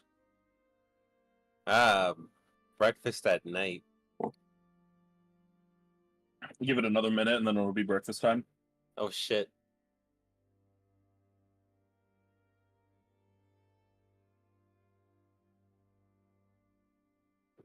Anthony, are you back? Yes. Holy shit, Patrick, you're a fucking wizard. You're able to tell the future. Like he foretold. Mr. Worldwide. It is tomorrow now that a minute has passed. I did predict that correctly. Mr. Hungaib. As it was written. So it is written, so it is told. Everybody make sure you break your fast. We're there. Oh, I'll break my fast, all right. What's more water? See, in my head, I hear break. I think of like breaking like when you're driving and stuff, or like breaking your speed. So I'm like breaking and fast. It just sounds like an oxymoron in my head. I think of breaking my foot off in your ass. Oh, damn. Magenta fighting demons. Be like, So demons, yeah, here we are. We are in Avernus. I painted another Prexen. I have terrible lighting here.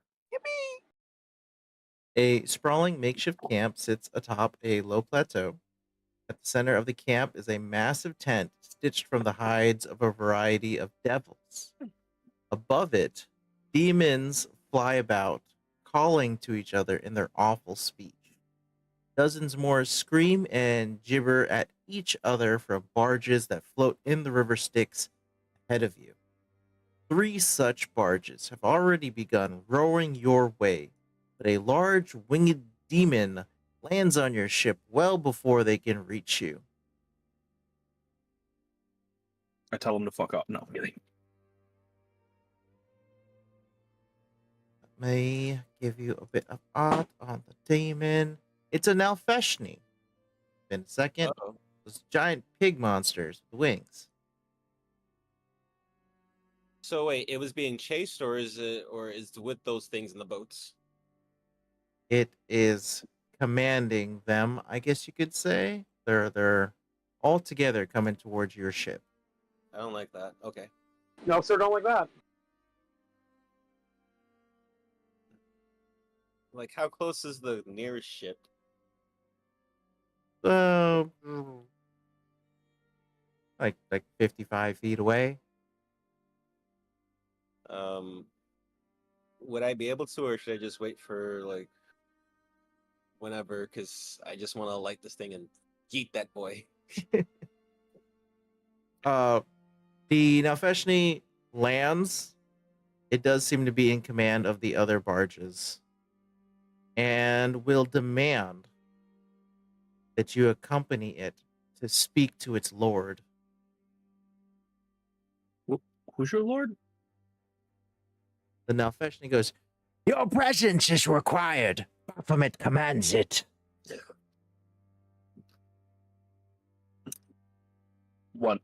One second, sir. I don't want to lean in with the rest of the party. Do we tell him? So that's bad news, I think. That whole Baphomet thing. That's That's it. Do I know who that is? Because I know who that is. But like, do I know Wait. who that is? I think everybody knows who that is. Yeah, that's one of like the biggest, baddest demons in hell. Not a devil, demon, chaotic. Will not abide by his word. Not bound to contracts. We're kind This of like, guy, not Bahamut. no. He wants us to go meet Baphomet. Yeah, but he's not. He's And I'm not. not afraid of him. I'm a little worried about what's on the other boats, though. Can we see what's on the other boats? I like peek out. Like how big are they, and how many people, demons, does it look like are on them? It looks like a group of lower level demons for sure. Okay. But regardless of what's happening on those ships, this Nalfeshni is now being flanked by 3 demon fly monsters. Jasmine. Do we just want to say fuck it and tango, or do we want to possibly talk this out? Want to talk to demons? Here, we'll just- There's only one way forward. It's kind of, I mean, it's dangerous, but I'm not going to say they're above or they're beyond any kind of diplomacy. Jojo, we're in hell. We're beyond safe. Cafus? Avis is gonna cast Fast Friends on Alfeshni. Oh! Oh, Okay. If it is immune to the charm condition, this will fail. I appreciate Kafus's quick thinking. I wish I learned from this. Right? Okay. I'm making a wisdom save. What's the number? Wisdom 20. Damn. All right. I need to make sure something gets done. Yeah. Cast a spell. Choose one humanoid. Oh, does it have to be humanoid? Oh, shit. This is definitely a large Poopy. fiend. Poopy. Okay. I have a different idea then. Instead, same wisdom save. Instead, I'm going to cast command, but not yet. Here's what Cavus is going to do. Cavus will thaumaturge as he is wont to do. Walk up to Nalfeshni or in the direction of Nalfeshni and say, "We will see your lord on our time. Please convey this message." He'll then cast the command spell and issue the command convey. Oh, that's a good one. Wisdom 20. Unless it's undead. No, it's a fiend. I don't think so. Yeah, large fiend demon. Not undead. Although, good question. We are in hell.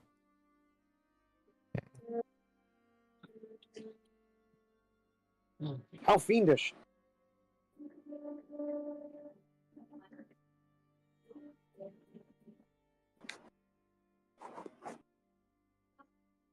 Okay.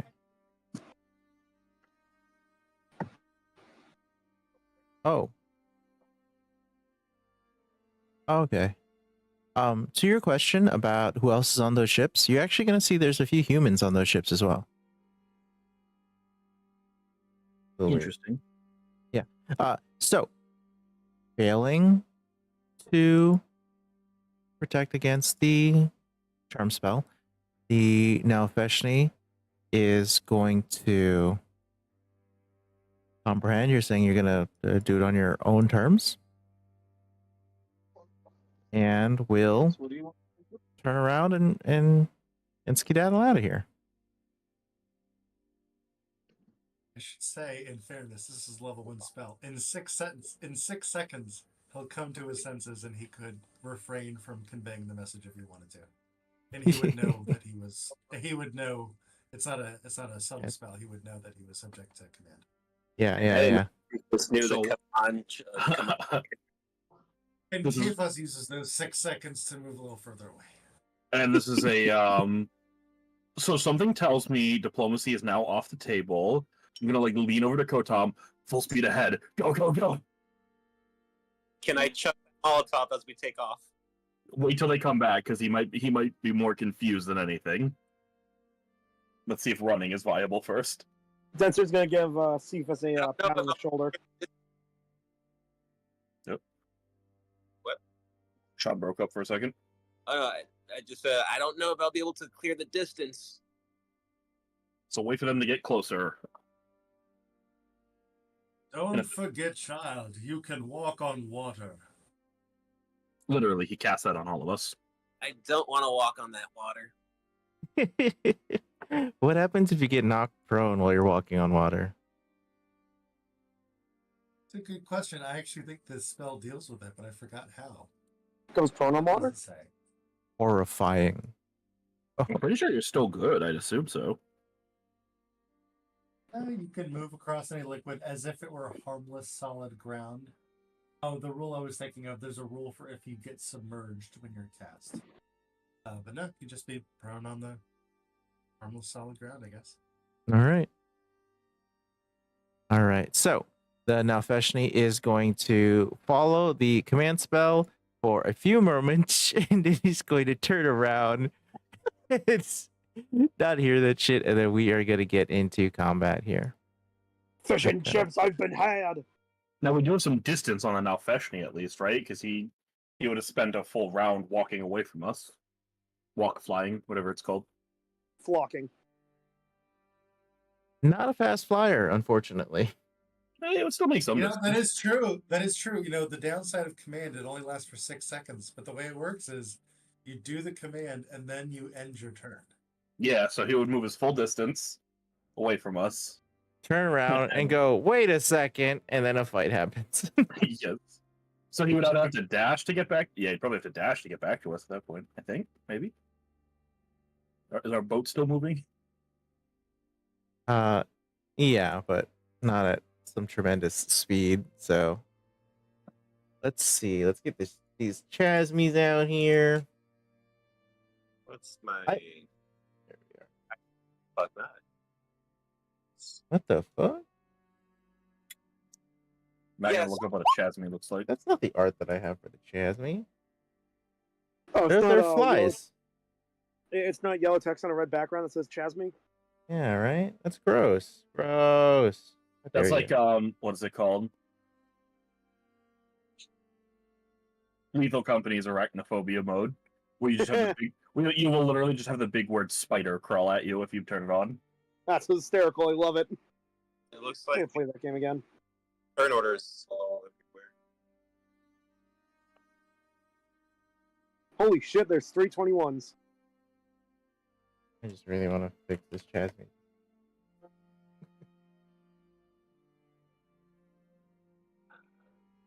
Dice gods just don't like Cafus, man. With advantage and gift of alacrity, rolled a 13.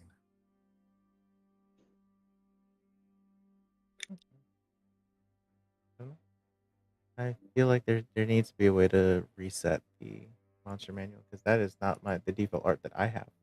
Where are the stairs to below deck, by the way?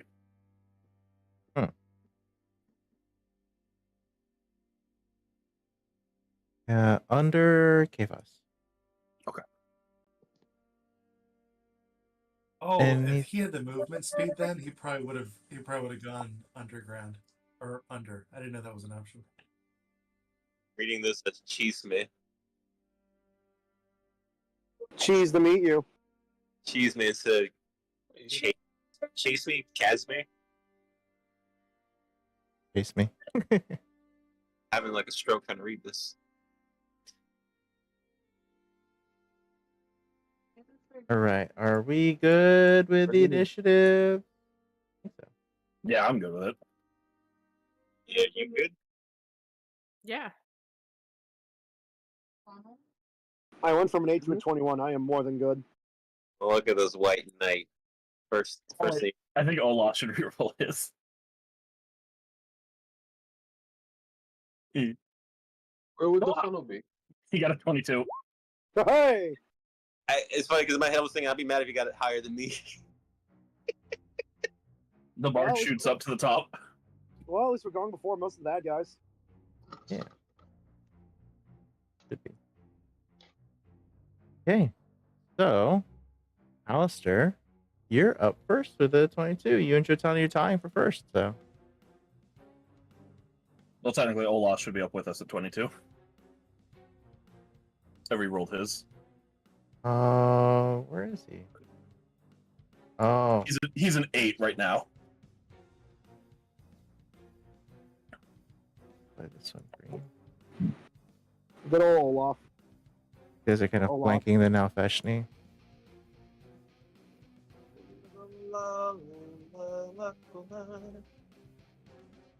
So, Anthony, are you here? Your microphone's muted if you're speaking. Yes, I was speaking. So everything is flying. Nothing's like on the boat right now. All 4 of the opponents are in the air, and they all turned around and went, wait a second. The command spell. How far are they? They are 30 feet from the bridge of the ship. All right, and they're up in the air. All right. I'm going to put my shield up in front of me and hold my turn because they're coming back. I'm just gonna wait. I'm gonna hold my turn until they're back over the ship. Okay, so tell me the cause and the effect. So if they get to the ship, what happens? What do you do? I will if the Nalfishne gets to the ship, I will charge forward and smite him. Got it. Perfect. Okay. So that is going to be if this then that, and then we're going to pass it down to Jotani. All right. I'm going to move here. These guys look big, so I'm going to shift. And I'm going to use the once per long action special ability on my sword to make a 60-foot cone attack. I might temporarily move like here to do it so that I don't hit magenta. And the Nalfeshni and that one Jasmine, however the fuck you pronounce it, have to make DC 16 dexterity saving throws. Most evil thing about these creatures is how to say their name. 2 and 11. Double fail. They both take 8d6 force damage. Oh, actually, let me re-roll for the Nalfeshni. They take 22 force damage. Failed anyway. 22. Oh, I have to get the door. Sorry. He doesn't need it. He's Yeah. not. You got 45 feet of range on that, Patrick? It's 60 foot. Yeah, so yeah.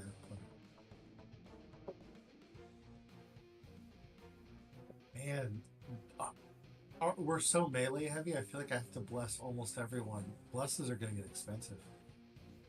I'm tempted to do the. I don't think it's called the guard action, but instills a disadvantage on one person I select that's not me.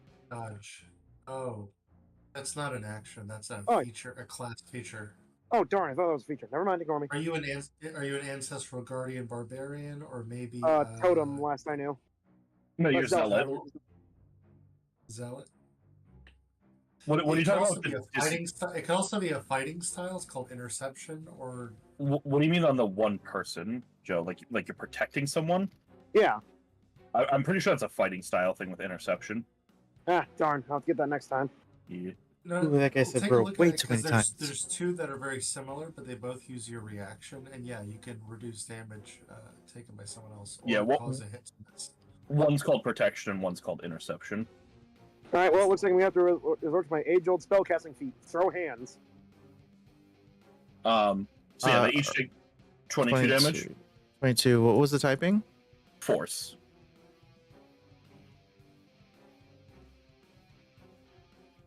He does the Virgil thing where he does the big slash, and the flash flies through the air and hits both of them. Cool. 22.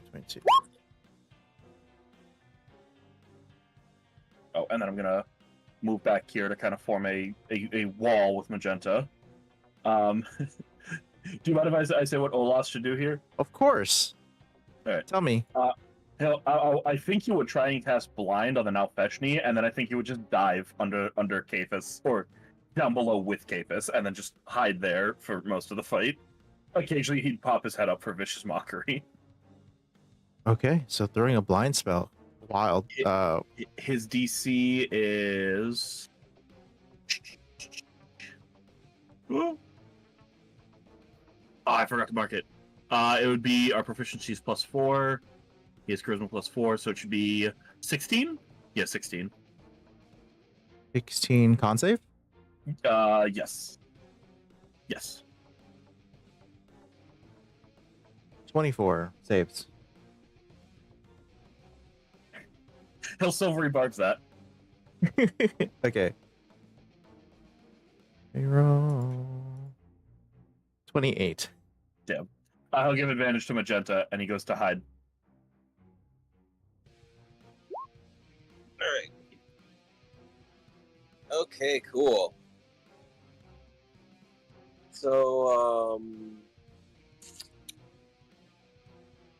what would I have to roll? This to toss this this little makeshift Molotov cocktail. Because actually, first Magenta's gonna run over to where this little fire's at to ignite it. Yeah. Dexterity would be the fantastic. modifier. Dexterity with Dexterity plus proficiency?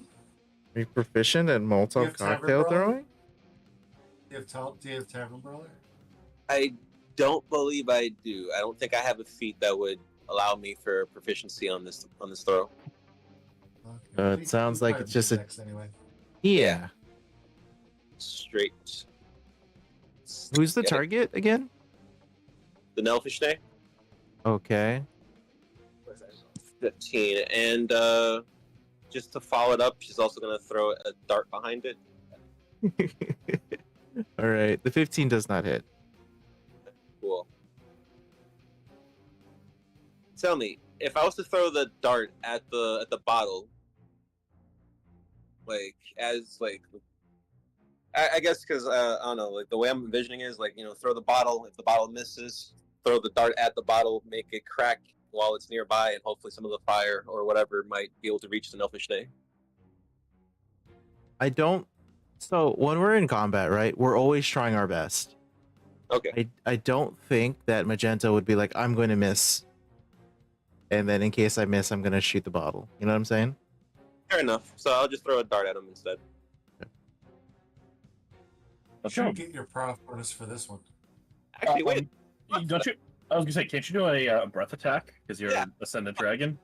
Yeah, no. I was looking. I was like, wait, fuck that. Make it his. Roll the saving throw for that as a dex 15. What's the range on the breath weapon? The range on the breath weapon is. Yeah, shit. That was supposed to be the thing. Oh. The... Wait a minute. That's not it at all. Real quick, back to the Molotov. He would have had advantage because I remember Silvery Barbs gave him the advantage. Oh, that's right. Let's go. Okay, so Magenta has advantage on that throw. Alright, so let me just do that one more time. Oh, please crit. Because then I feel like Andrew. Damn it. You know what's sad is that it landed on the 17 and then rolled over onto the 10. I hate it when that happens. Fucking D&D Beyond. Yo. Anyways. The Nalfeshni saves on the dex. Okay. So like 2 damage though, right? It's half as much damage on the successful one, so it still takes damage. What's the typing on the breath What's the range damage? on it? What's the type of damage? Believe I'm able to check. So I'm gonna go for fire. Okay, so it's gonna be 1 point of damage. Damn it. I think And I think magenta would have to be here to get within range. It's only a 30. It's a 30-foot line. Okay. 30-foot And, line, and the creature's 30 feet away. 30 feet away. Cool. Already did all of that. And then you can move back to your spot. Yeah, I guess that's right. Yeah. Just go back and forth. Did the breath weapon, and that's it. Okay, that's going to be Magenta's turn. We're going to hit the end of turn button, and then Denser, you're up. These 4 opponents are still 30 feet away from the ship.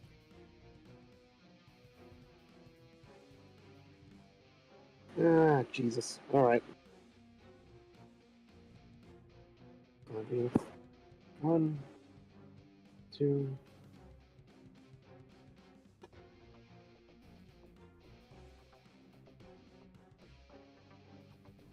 To answer your question, no, they don't see us. Nice try.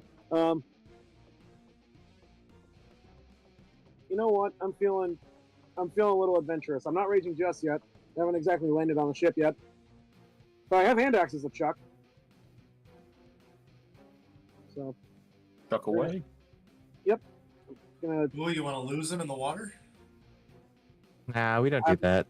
We have infinite ammo for throwables from range. Yeah, I was gonna say he produces the stick, the handle itself, and the axe has just something pops out of his leg and slots the handle into. Think of it as like a rack sort of deal. Like randomly really cool. I like robots, so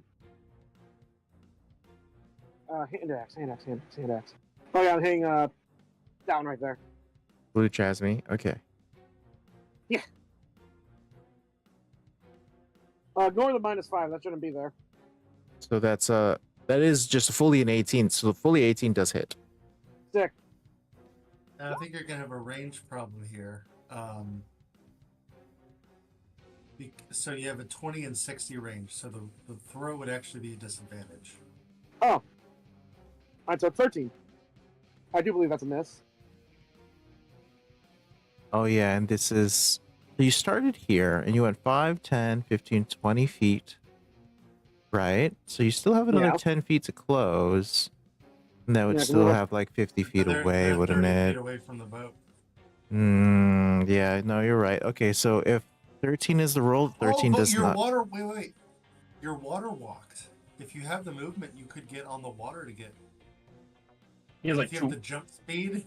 He has like 2 more spaces of movement. Yeah, it's not enough. Yeah. Never mind. 13 does not hit. Well, good thing I have a second attack.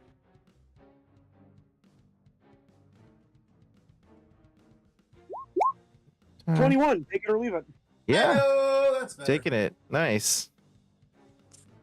Index gonna hit. You take 9 slashing. Because I cannot reroll that too, as it is not a great weapon. 9 slashing to the blue Chasme. Excellent. I will send you 9 slashing damage, so please go away.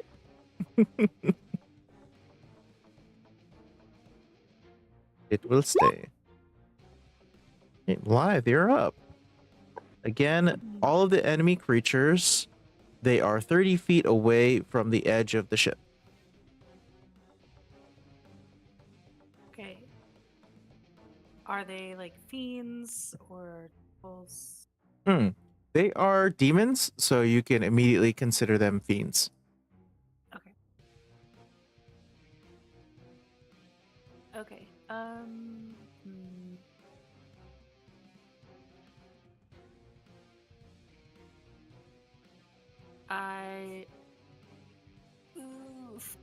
Lithe is going to go here. And she's going to touch Magenta, and she's going to cast Protection from Good and Evil against fiends. And that's the only action she can take. So she's just going to move back.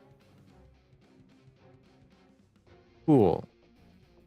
Very cool. I was really hoping that you would forget your water walked bonus action wild shape into a swimming creature, and then like, do the Peter Griffin into the Scrooge McDuck gold coins. It's like It's a great many pieces of solid matter. I feel like even if she did turn into like an aquatic animal and jumped in the water, that would be lethal on the river Styx. All right, so now Feshni is going to close. Now Feshni is now actually standing at the edge there. And I'm running the Chasmies on the same initiative as the now Feshni PT dub. All right. Does Alistair get his prepared action from that? Yes, Alistair does. Alistair, you're going to charge up and smite. Should have given Alistair the advantage from stuff. Alistair's gonna fuck his whole world up, my guy. Let's go. Oh, I love the energy so much. Okay. We're gonna start, at the very beginning. First, I hit him. See, where is this bitch? I just scooted your guy over to the now Feshni. 26. Yes, 26 absolutely hits. So Sun Sword damage to begin with. And since I used the attack action, my Blade Flourish procs, right? So on top of that 12 radiant damage, I'll roll a 1d8. 6 extra damage from my Blade Flourish. And now, I'm gonna sprinkle in a Divine Smite. And this one, I want him to know not to look at anyone else on my team. I want him to hate me. So I'm gonna use a 4th level spell slot. And he's a fiend. So he's gonna take a full 68.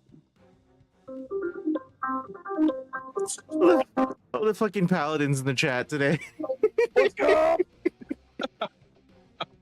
God, So 33 plus 6, that's 39 plus 12 for 51 damage. 51 radiant damage. Hit that motherfucker with the. Hit him with 51, and he's still kind of in a light green. So not to half yet, That's but you did fine. do a sick hit.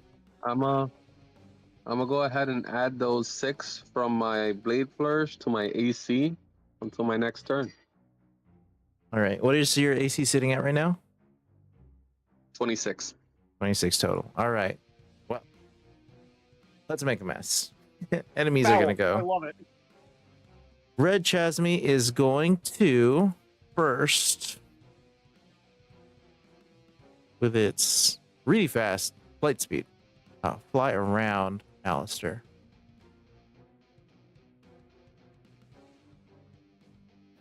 And everybody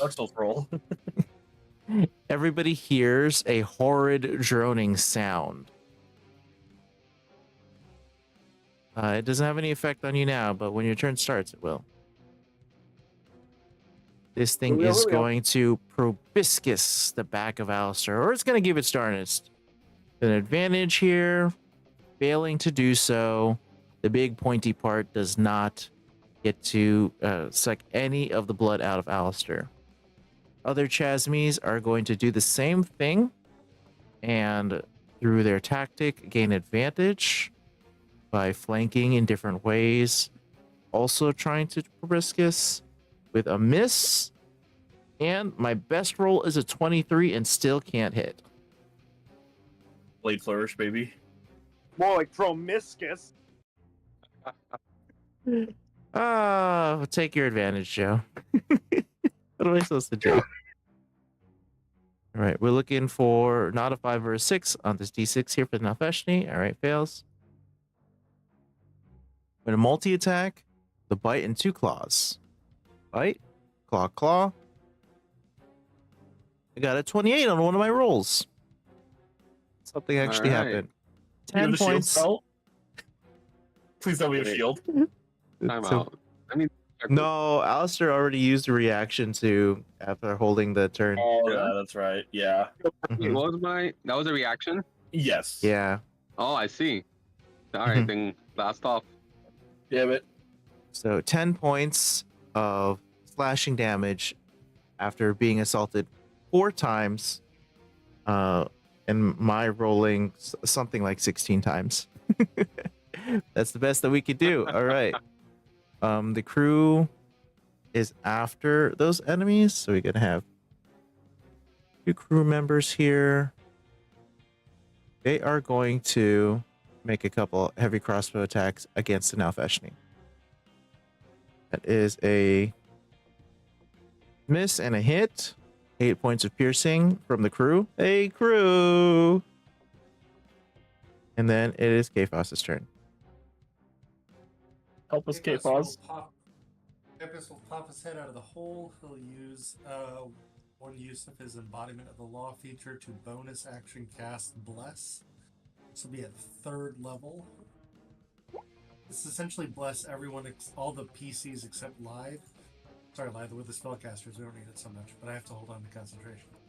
So, Kphos, Jotani, Magenta, Denser, and Alistair are now all blessed. You'll see an icon on Kphos. That could be an icon you use to keep track.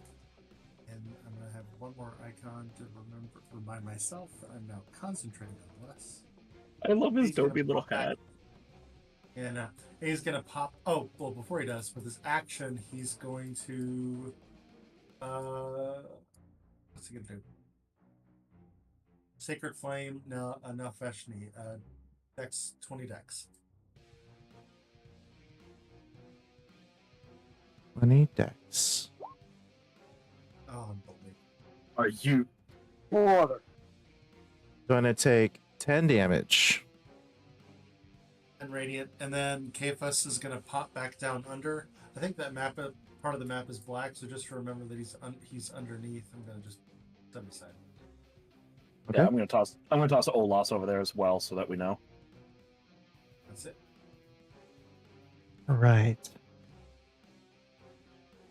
Hyax, Master Warlock is going to... Is anyone really hurt? Alistair's a little hurt, but it's not too bad. Oh, never mind. All right. Fire of flare. Forgive me. While you're thinking of that, everyone who is blessed, first one to speak up. Who wants to use their reaction to make a melee attack? Oh, I think Joe does the single. Well, probably Joe or Alistair. I think they do the highest per hit, depending. Alistair doesn't have a reaction right now. True. Dancer, Magenta, Jotani, you want a reaction attack? Who wants it? Speak up first. Is it one per? Yeah. It's just one. Joe, if you want to use your reaction, you can make a melee attack against the cast. I will be swinging at advantage because Alistair is right there. Yeah. Look at that. All right.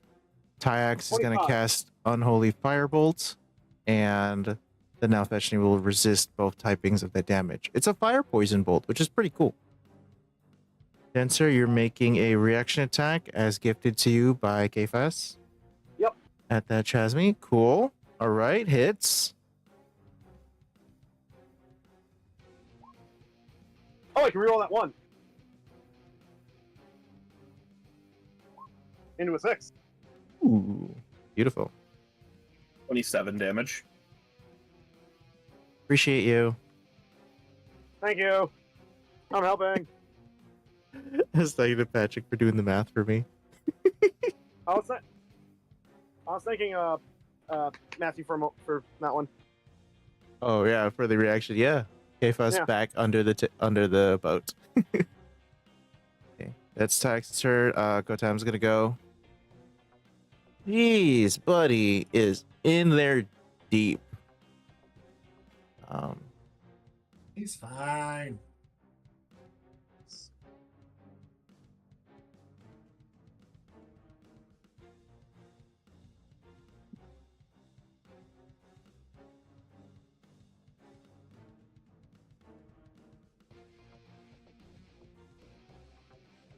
Remaining.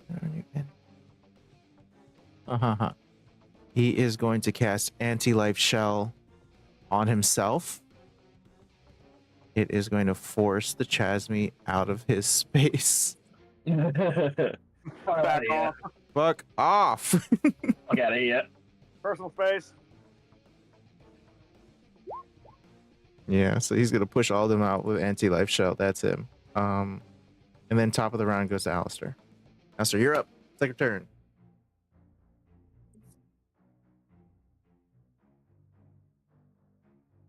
Good time's gonna run this way.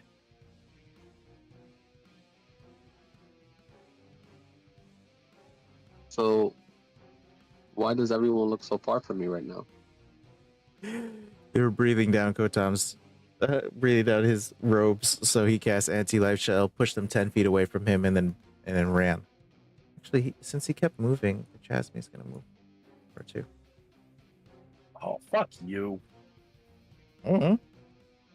Okay, Alistair, at the start of your turn, the noise coming off of the Chasmies is going to force you to make a con save or fall unconscious. Don't like that. Don't like that at all. You are blessed, though. What does that do again? You get an extra D4 on saving throws and attacks. Okay, well, 25 flat. Right, so you are immune to this effect. I'm not going to ask you for it for the rest of the combat.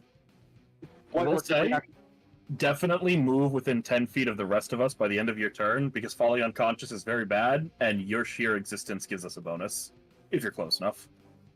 Yeah, no, I can't go forward. I'm not gonna jump into that water. I will move back towards that chasma here. And strike out twice at this guy.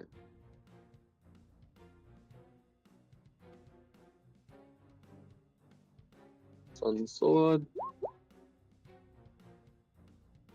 16 to hit. 16 will 16 and a hit. 22. Oh, the 22 is the Do you want me to roll disadvantage it roll. twice, or can I just take 2? Yeah, please roll it twice. All right, here's the second one. Also hits. Hell yeah.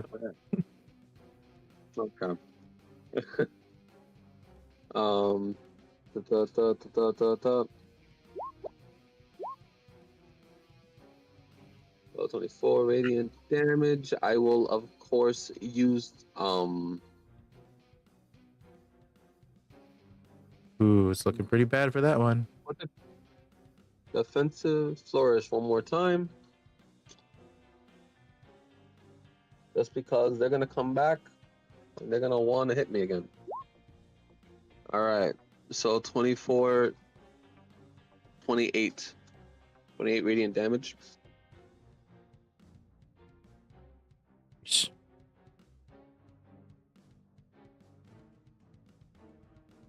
And as a bonus action, I'll go ahead and what's it called? Shove him with my shield.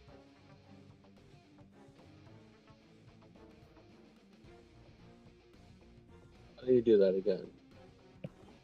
That's So how do I shove? That's athletics. The shield, it would be athletics. And contested against my roll. I got a 23 on my dex save. On my dex roll. Oh. Okay. 19. Will not be Didn't shoved. work. All right, well, that's it from me. Oh, you still have another damage roll from your second Sun Sword attack. I thought it was both 12. 12, 24. Yeah, 2 instances of 12. Isn't that the Sun Sword's damage? Yes.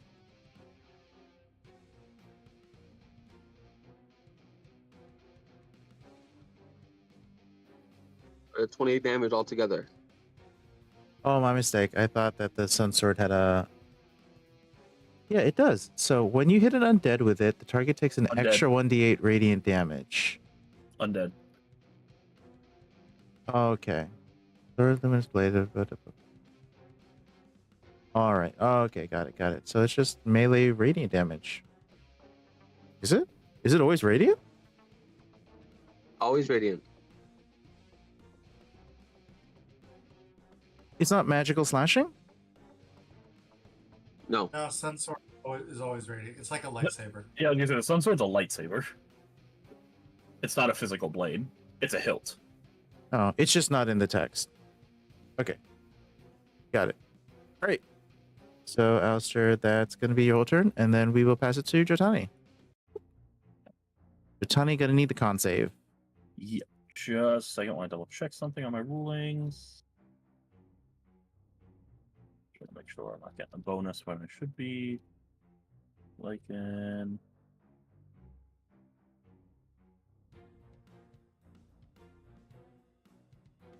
Okay.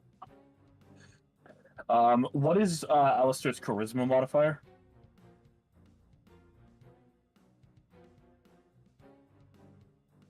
It's a 3. Okay, so I get +3 to this roll. It's Constitution saving throw, right? Need a con save. Yes. 13? I'm Good night. D4. Yes, 13. Oh, Okay. and I'm blessed. You are blessed. That's correct. So What's up? 17. 17. 17 will save. Awesome. I have water walking. If we stand on the water, am I able to hit the Chasme? The red one? Yes. Yes, of course. So I'm going to move 5, 10, and then I'm going to long jump behind it. The remaining 20 feet. Okay. Very scary standing over the river Styx here. I have water walk, so I'm okay for now. I don't plan on staying here for very long. Okay. And then I'm going to attack the red one with advantage because I'm flanking with Denser there. Huh.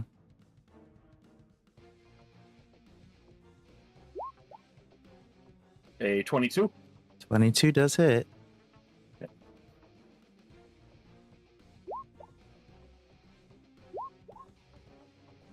For 11, I get a further 2d6 force damage for a total of 17 force damage.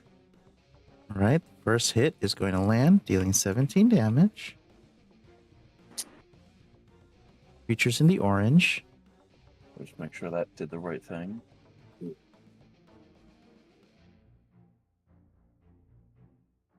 Oh, I did forget to. Sorry, 1 second. I forgot to cast Hunter's Mark, so I am going to do that real quick. Yeah, we can add that post damage.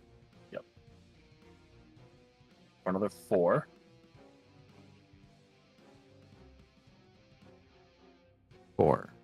And then nothing to do but hit him again.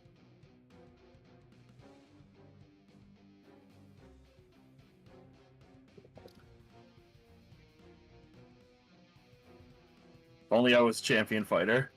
Damn. We're looking at the 30. We're good to go. Let's get that damage with that extra hunter's mark on top.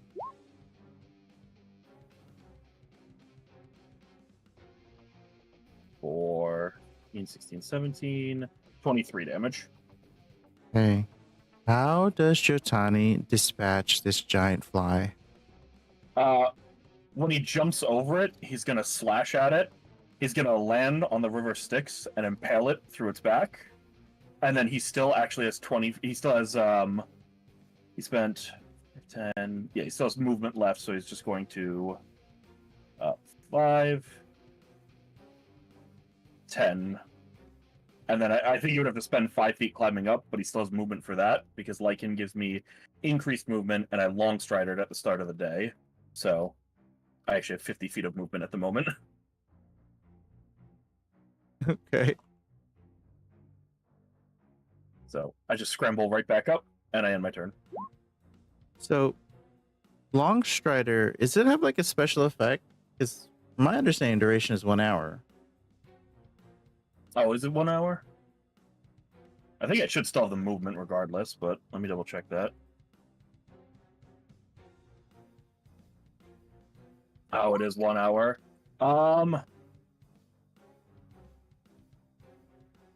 I'm gonna say he probably wouldn't have cast it, so let me just double check my math. 10, 15, 20, Put that slot 25, back in your pocket. 30, 35, 40. Okay, so you can start climbing up this, essentially. Okay. Okay. Yeah. I think that's all of Jotani's turn. What a terrifying turn to make a kill on. The river Styx is very scary, but yeah, I mean, water walking is still terrifying. I don't care. Water walking, but still terrifying as hell. Jotani, do you want to tell me what Olas does? I think he's just gonna start popping out and doing vicious mockery, and that's gonna be it. At green? Blue? Nafeshni? Probably now Feshni.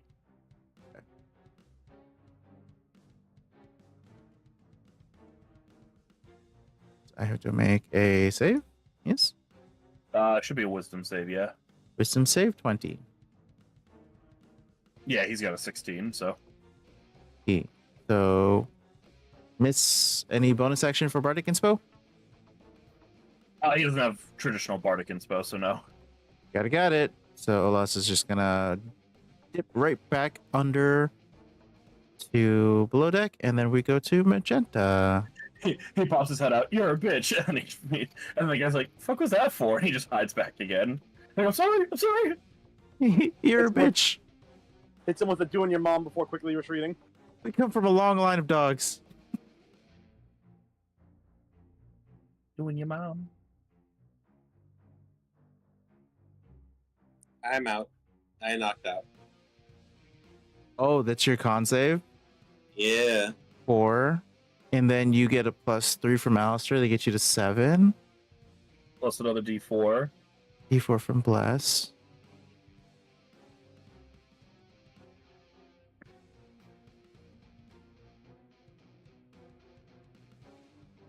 Yeah.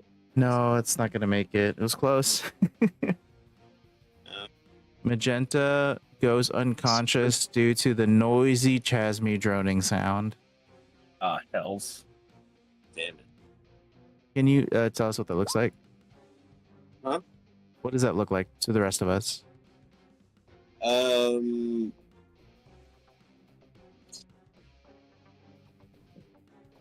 Like you see Magenta like getting ready to like pull out her like her staff, but like before she even gets all the way up, she falls back on falls onto her back, just like bam, and kind of just out cold, just like loud snoring.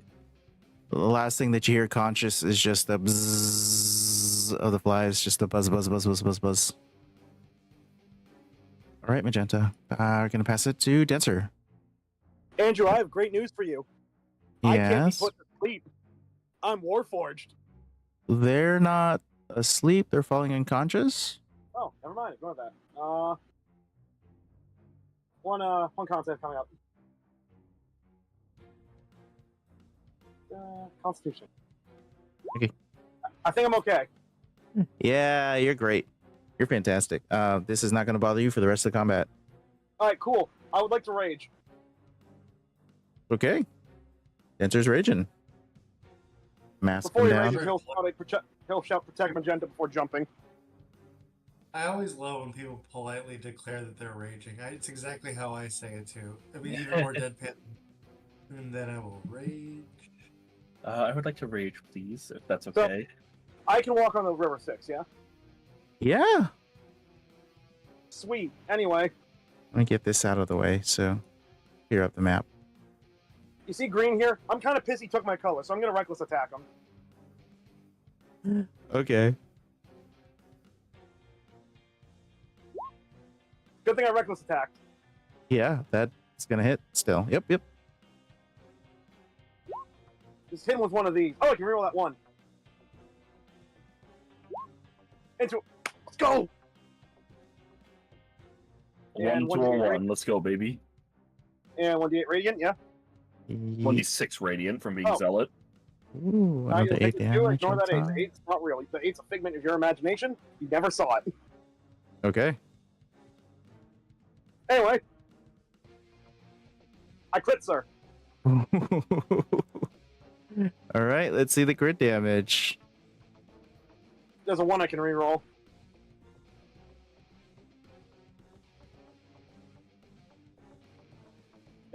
5. Woohoo! 38.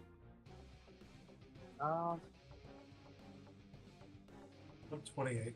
38, yeah. 38 is correct. I'm sorry. With a great weapon there. Yep, 38. 38. Denser, how do you put this Chasme out of business permanently? Out of business is too nice. Put it down is what I'm doing. Okay.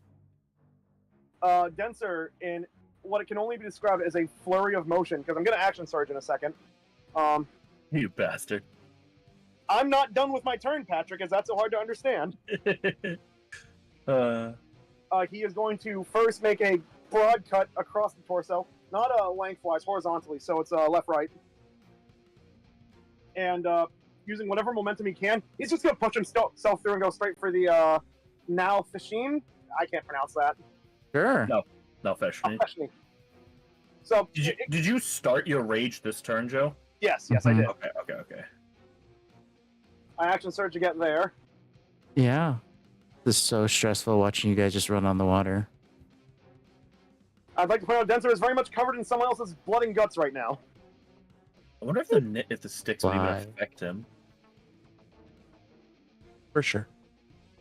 Well, Just to keep continuity. I don't even know if that's a for sure. He doesn't have a traditional soul.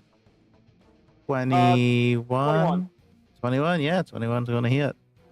Sweet. He takes 27 slashing. 27 slashing. Magical slashing. Magical slashing at that.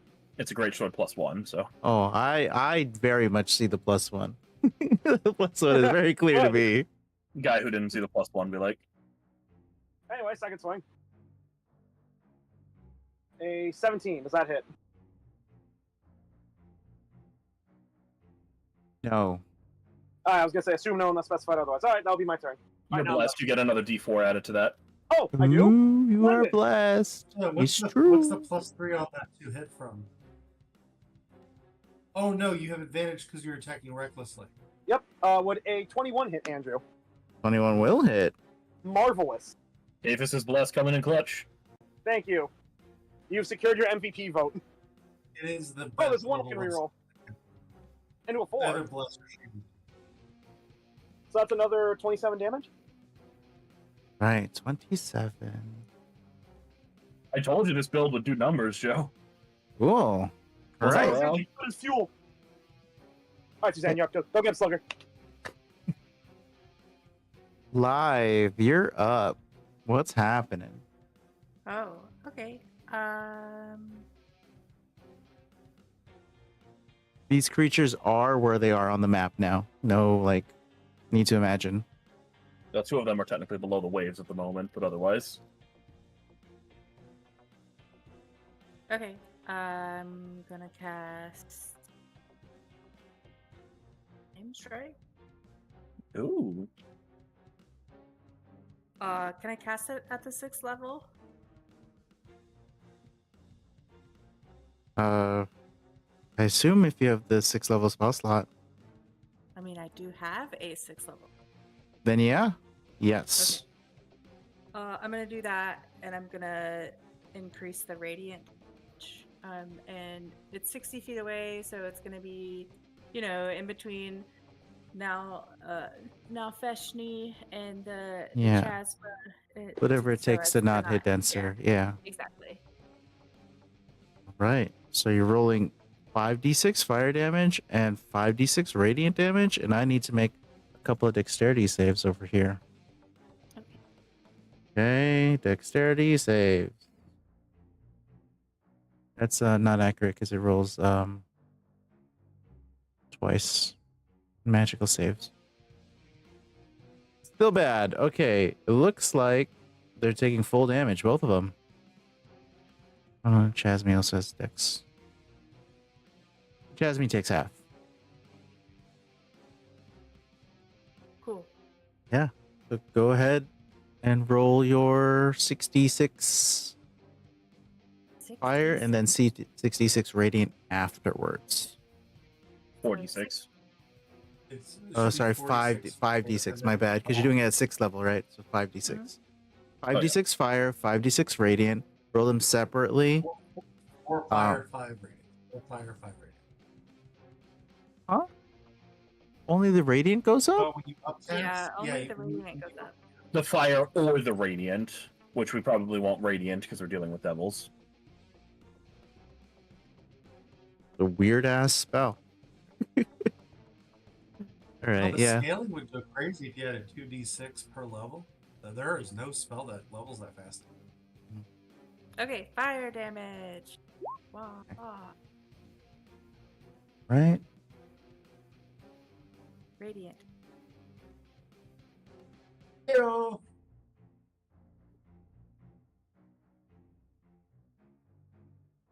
Okay. And full damage here is going to take out that now Feshni. Half here. All right.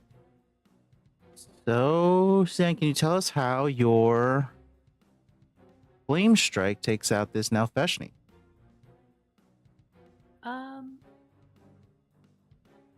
Well, it takes a pinch of sulfur. So she reaches into, she has like a satchel. And she pulls out like a little vial that has some sulfur in it. And then she just kind of like crumbles it between her forefinger and her thumb.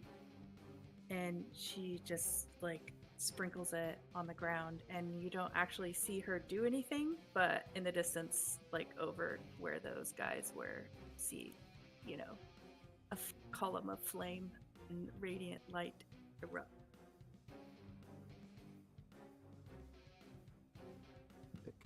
All right. Well, that last Chasmi is going to try to fly away. Fly, I believe that is your full turn after casting that big spell. Mm-hmm. So the now Feshni and squad are going to fly. The Chasmi's going to fly 120 feet away. Anyone do something that's 120 feet distance? Yeah.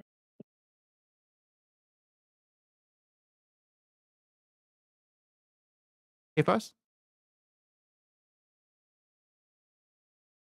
Gonna pop his head out, do a Sacred Flame on the remaining Chasme, DC 20 Dex, and that'll be it. And I'll pop back down. Failed with an DC 20 8. Dex. Take a 16 full Radiant, 6. pops back down. All right. Tyax will also go for an Unholy Firebolt. No, it's 60 feet. It actually can't reach. Never mind. Skip. Tom doesn't have something that far. He only goes 60. Alistair, do you have anything that goes that far? 120 feet?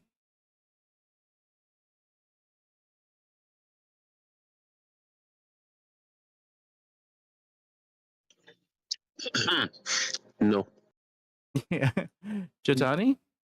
Before it starts to move, can I hit it with Hunter's Mark? Its turn would have been before yours. No.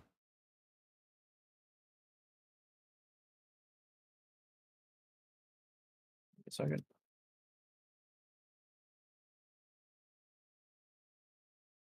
I move 40 feet towards it, then I use the rest of the 90 feet of Hunter's Mark to hit it with bonus action. You apply. Okay, so it's now got Hunter's Mark applied to it. Just in case it comes back, it'll be easier to track with Hunter's Mark on it. Gotcha. Okay. I don't think Vicious Mockery is beyond 60 feet. Genta is asleep. Denser, I don't think you have anything that far. Right? I can. Oh, sorry. Go ahead. No, I interrupted, please. That's fine. What level did you cast Hunter's Mark, Patrick? Oh, it's only first level, so it doesn't last very long. So we have an hour of tracking. That's not nothing.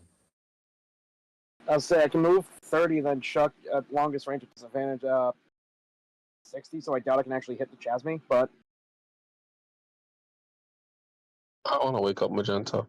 Yeah, I was gonna say, can I just like kick her in the shoulder? Any Wake up. amount I of wanna wake damage her will up wake her up. Yeah. Any amount of damage, or if you can like cover her ears, she'll also wake up if she doesn't hear the droning. I deal one. How far away does the droning reach?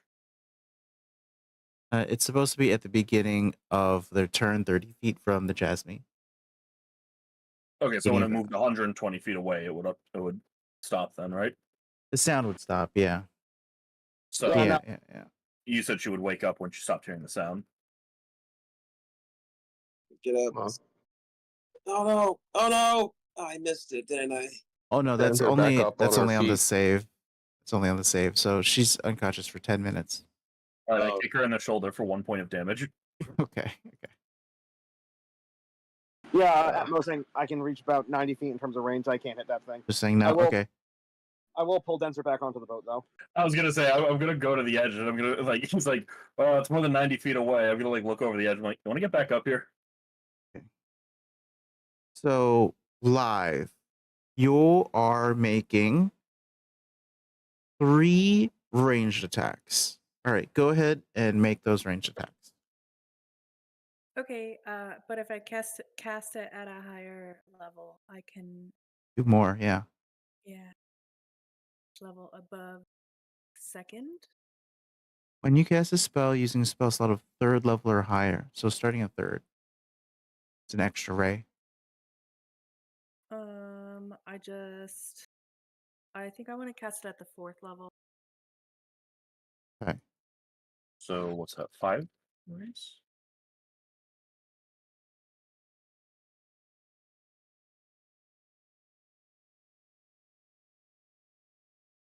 You have so many spells. It's so hard to see.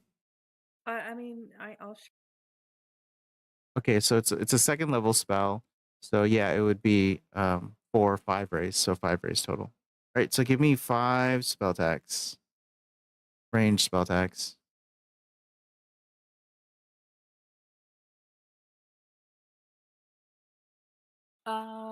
What dice is that? Oh, Scorching Ray is in your attacks and spellcasting, yeah. Okay. So,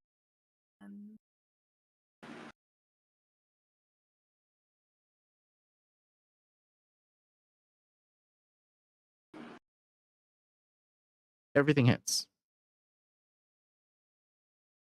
10d6 fire damage? Yeah. 10d6 fire damage. You're still a wildfire druid, right? yeah. Okay, so you get to add, not to every ray, literally just 1 extra die of, I believe it's a d8 or a d6, because this is fire damage. Do you have the thing which ignores fire resistance?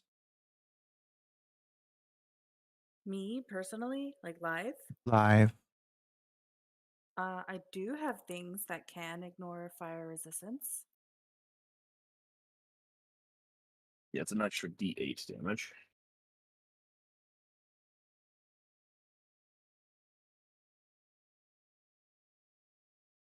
Go ahead and do your 10d6. 10d6. Yep. Okay, so should I just roll 2 5d6s? I'm sorry, I've never had to roll this many. I'm panicking. You could just click Scorching Ray in the chat 5 times. Oh, okay.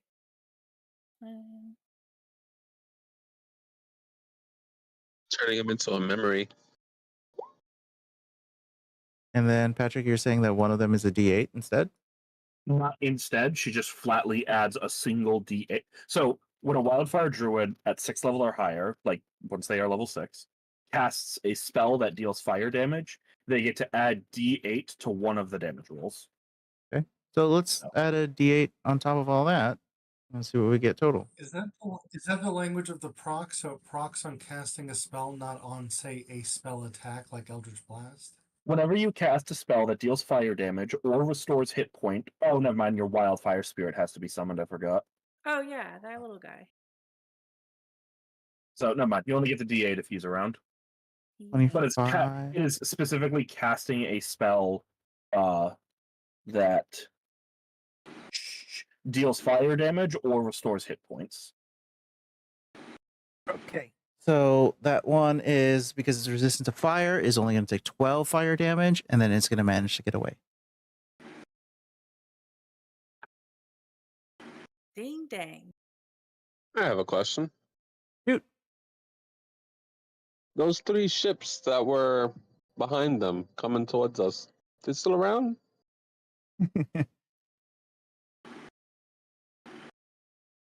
You defeated their commander, so they will leave.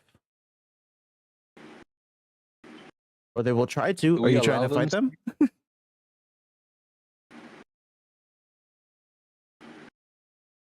Are you asking the party? I am. Like, I don't feel the need to chase them down. I don't give Do a we shit allow about them to them. leave? We're leaving this plane of reality soon. I don't give a shit. Before we leave, I'd like to state before Denser got back on the boat, he took one of the now Feshni's teeth.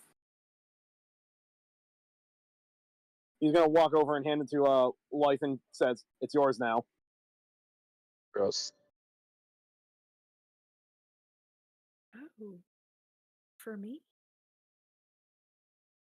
You killed it. The trophy is yours. Well, thanks. Just puts it. A giant 2.5-foot fang. Mhm. Yeah, it's just poking out awkwardly, you know. Clean Yeah, it, hollow out. You can use it to drink out of. There are more charming gifts to give women, Denser.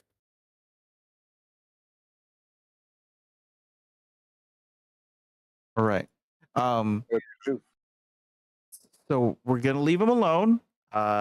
You can see that the Chasme through your hunter's mark. You can track it. It does go back to that plateau initially, where Baphomet had been all nice and set up.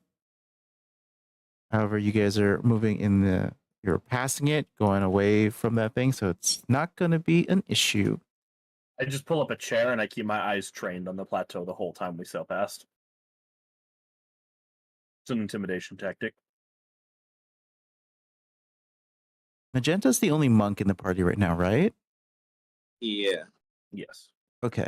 Magenta, you would have been able to notice that on one of the ships that was heading towards you, there were monks on that ship. Oh. I don't know how many temples you're familiar with, but there's a far off land named Shaolong where they hail from. This is not important to anyone in this party, but it is a nod to Joe's character Rylanor. There are 6 soldiers on another ship who have knight's armor with red roses on them. And finally, for those of you that watched the D&D movie, there are 3 red wizards of Thay on a different ship. Fuck that, I didn't fuck with them. Get fucked, narcs. So they are leaving because their now Feshni leader was defeated in combat. And then Zink shows up to help us with them, right? Are the monks from Shao Long a nod to Joe's character, or was it the knights? The knights were towards Joe's character because Joe in the Dragonlance campaign is a knight of Solamnia, and those people in that ship were yeah, Knights of Solamnia as well. I would say that I think Magenta would probably hurt just of Shao Lung, just because if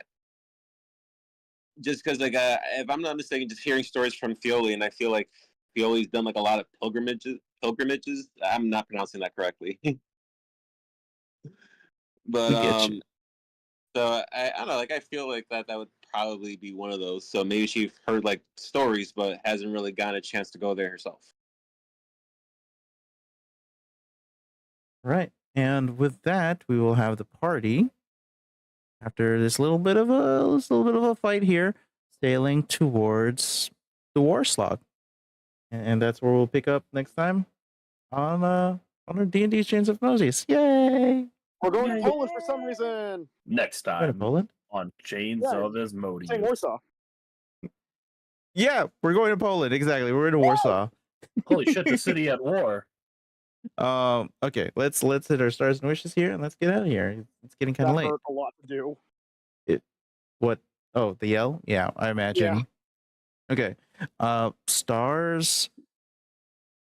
I was so terrified of Jotani getting out onto the River Styx the way you did.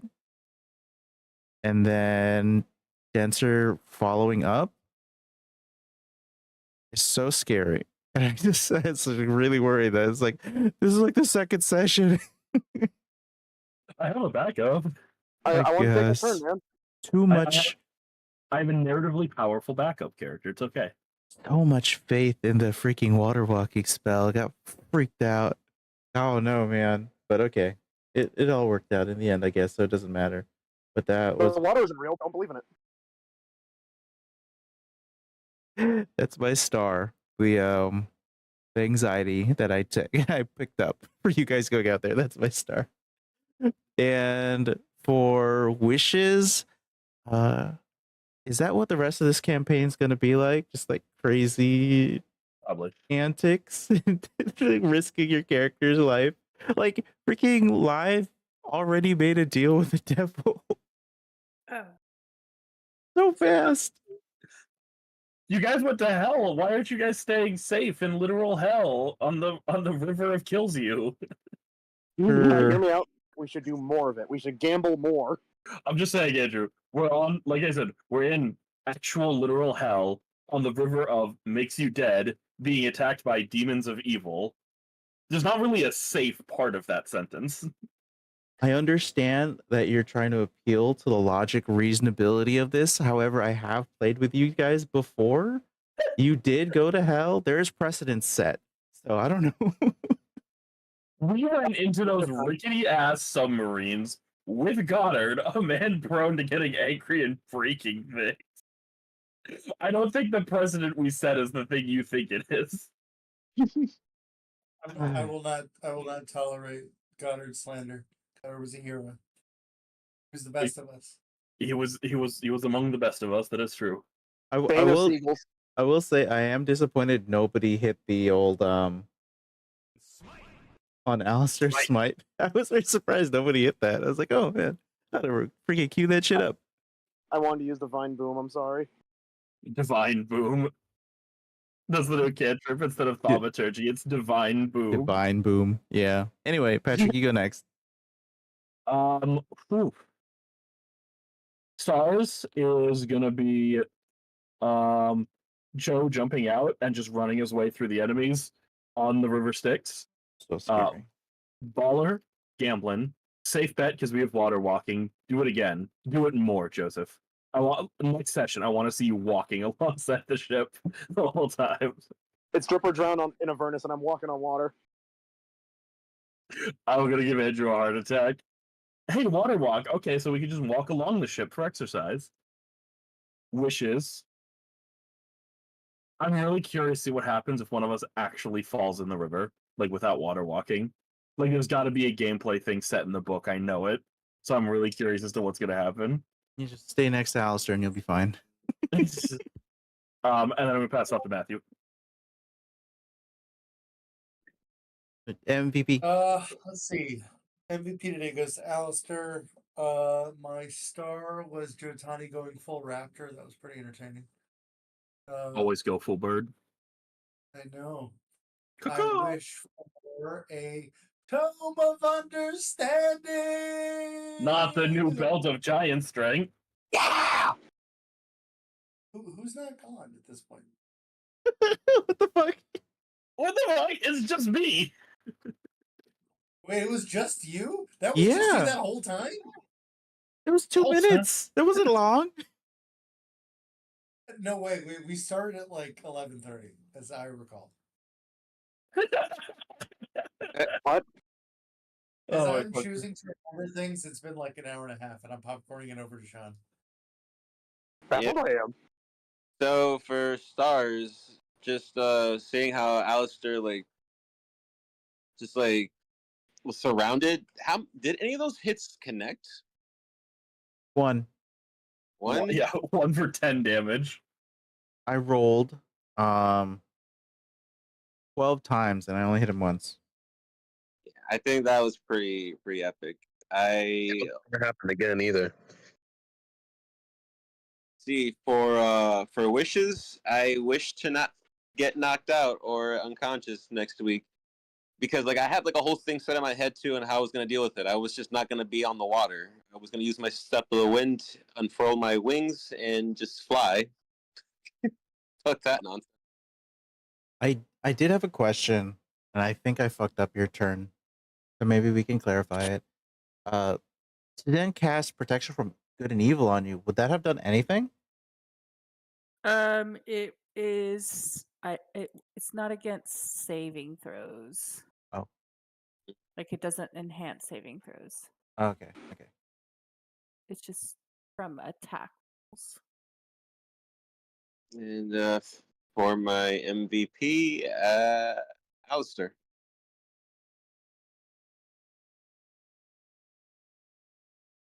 Yeah, let me popcorn it down to Joe.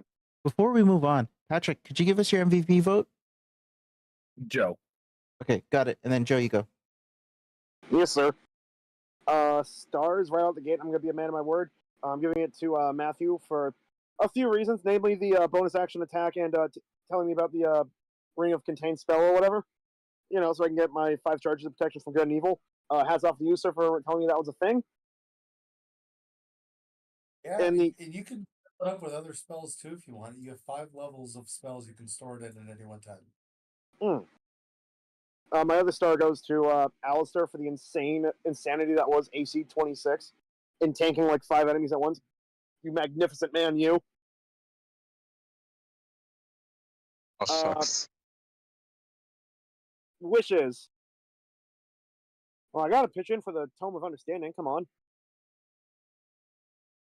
No way. You're my new best friend. You're my new favorite teammate. Let's just hope this doesn't end up like an Icarus situation. I don't become an op by the end of this.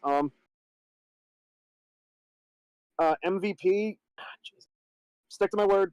It's Matthew's character. Fuck. God damn it. What's his name? Kefas. I'm terrible with names this campaign. I don't know what's going on. You should just do what I do. Write it down. I wrote his name down phonetically so I don't forget it. This implies I'm literate, Andrew. Anyway. Let's pass it up to Alistair. All right. Stars. A lot of synergy, a lot of assistance all around. I appreciated the blesses. I appreciated just how smooth that went. Wishes. I know it didn't look like it, but Alistair does have mobility. I'm just on a boat on the River Styx. I just couldn't use it. And it's probably going to be the way things are going to be. And that's fine. I had to figure that out. I'm sorry, Marjorie went down. I'm sorry Wrong that the character. monk went down, though. Yes, wrong character. I felt bad. I wanted to help you. You were right there by my feet, but it never got back to me. MVP was it Atheist? Atheist, who was doing the bless and all of the synergy? Kefas. Aphos. Yeah, go Aphos. Good job. Thank you. And please go ahead, Lethal. Like Lithuania. Lithuania. Okay. Also no.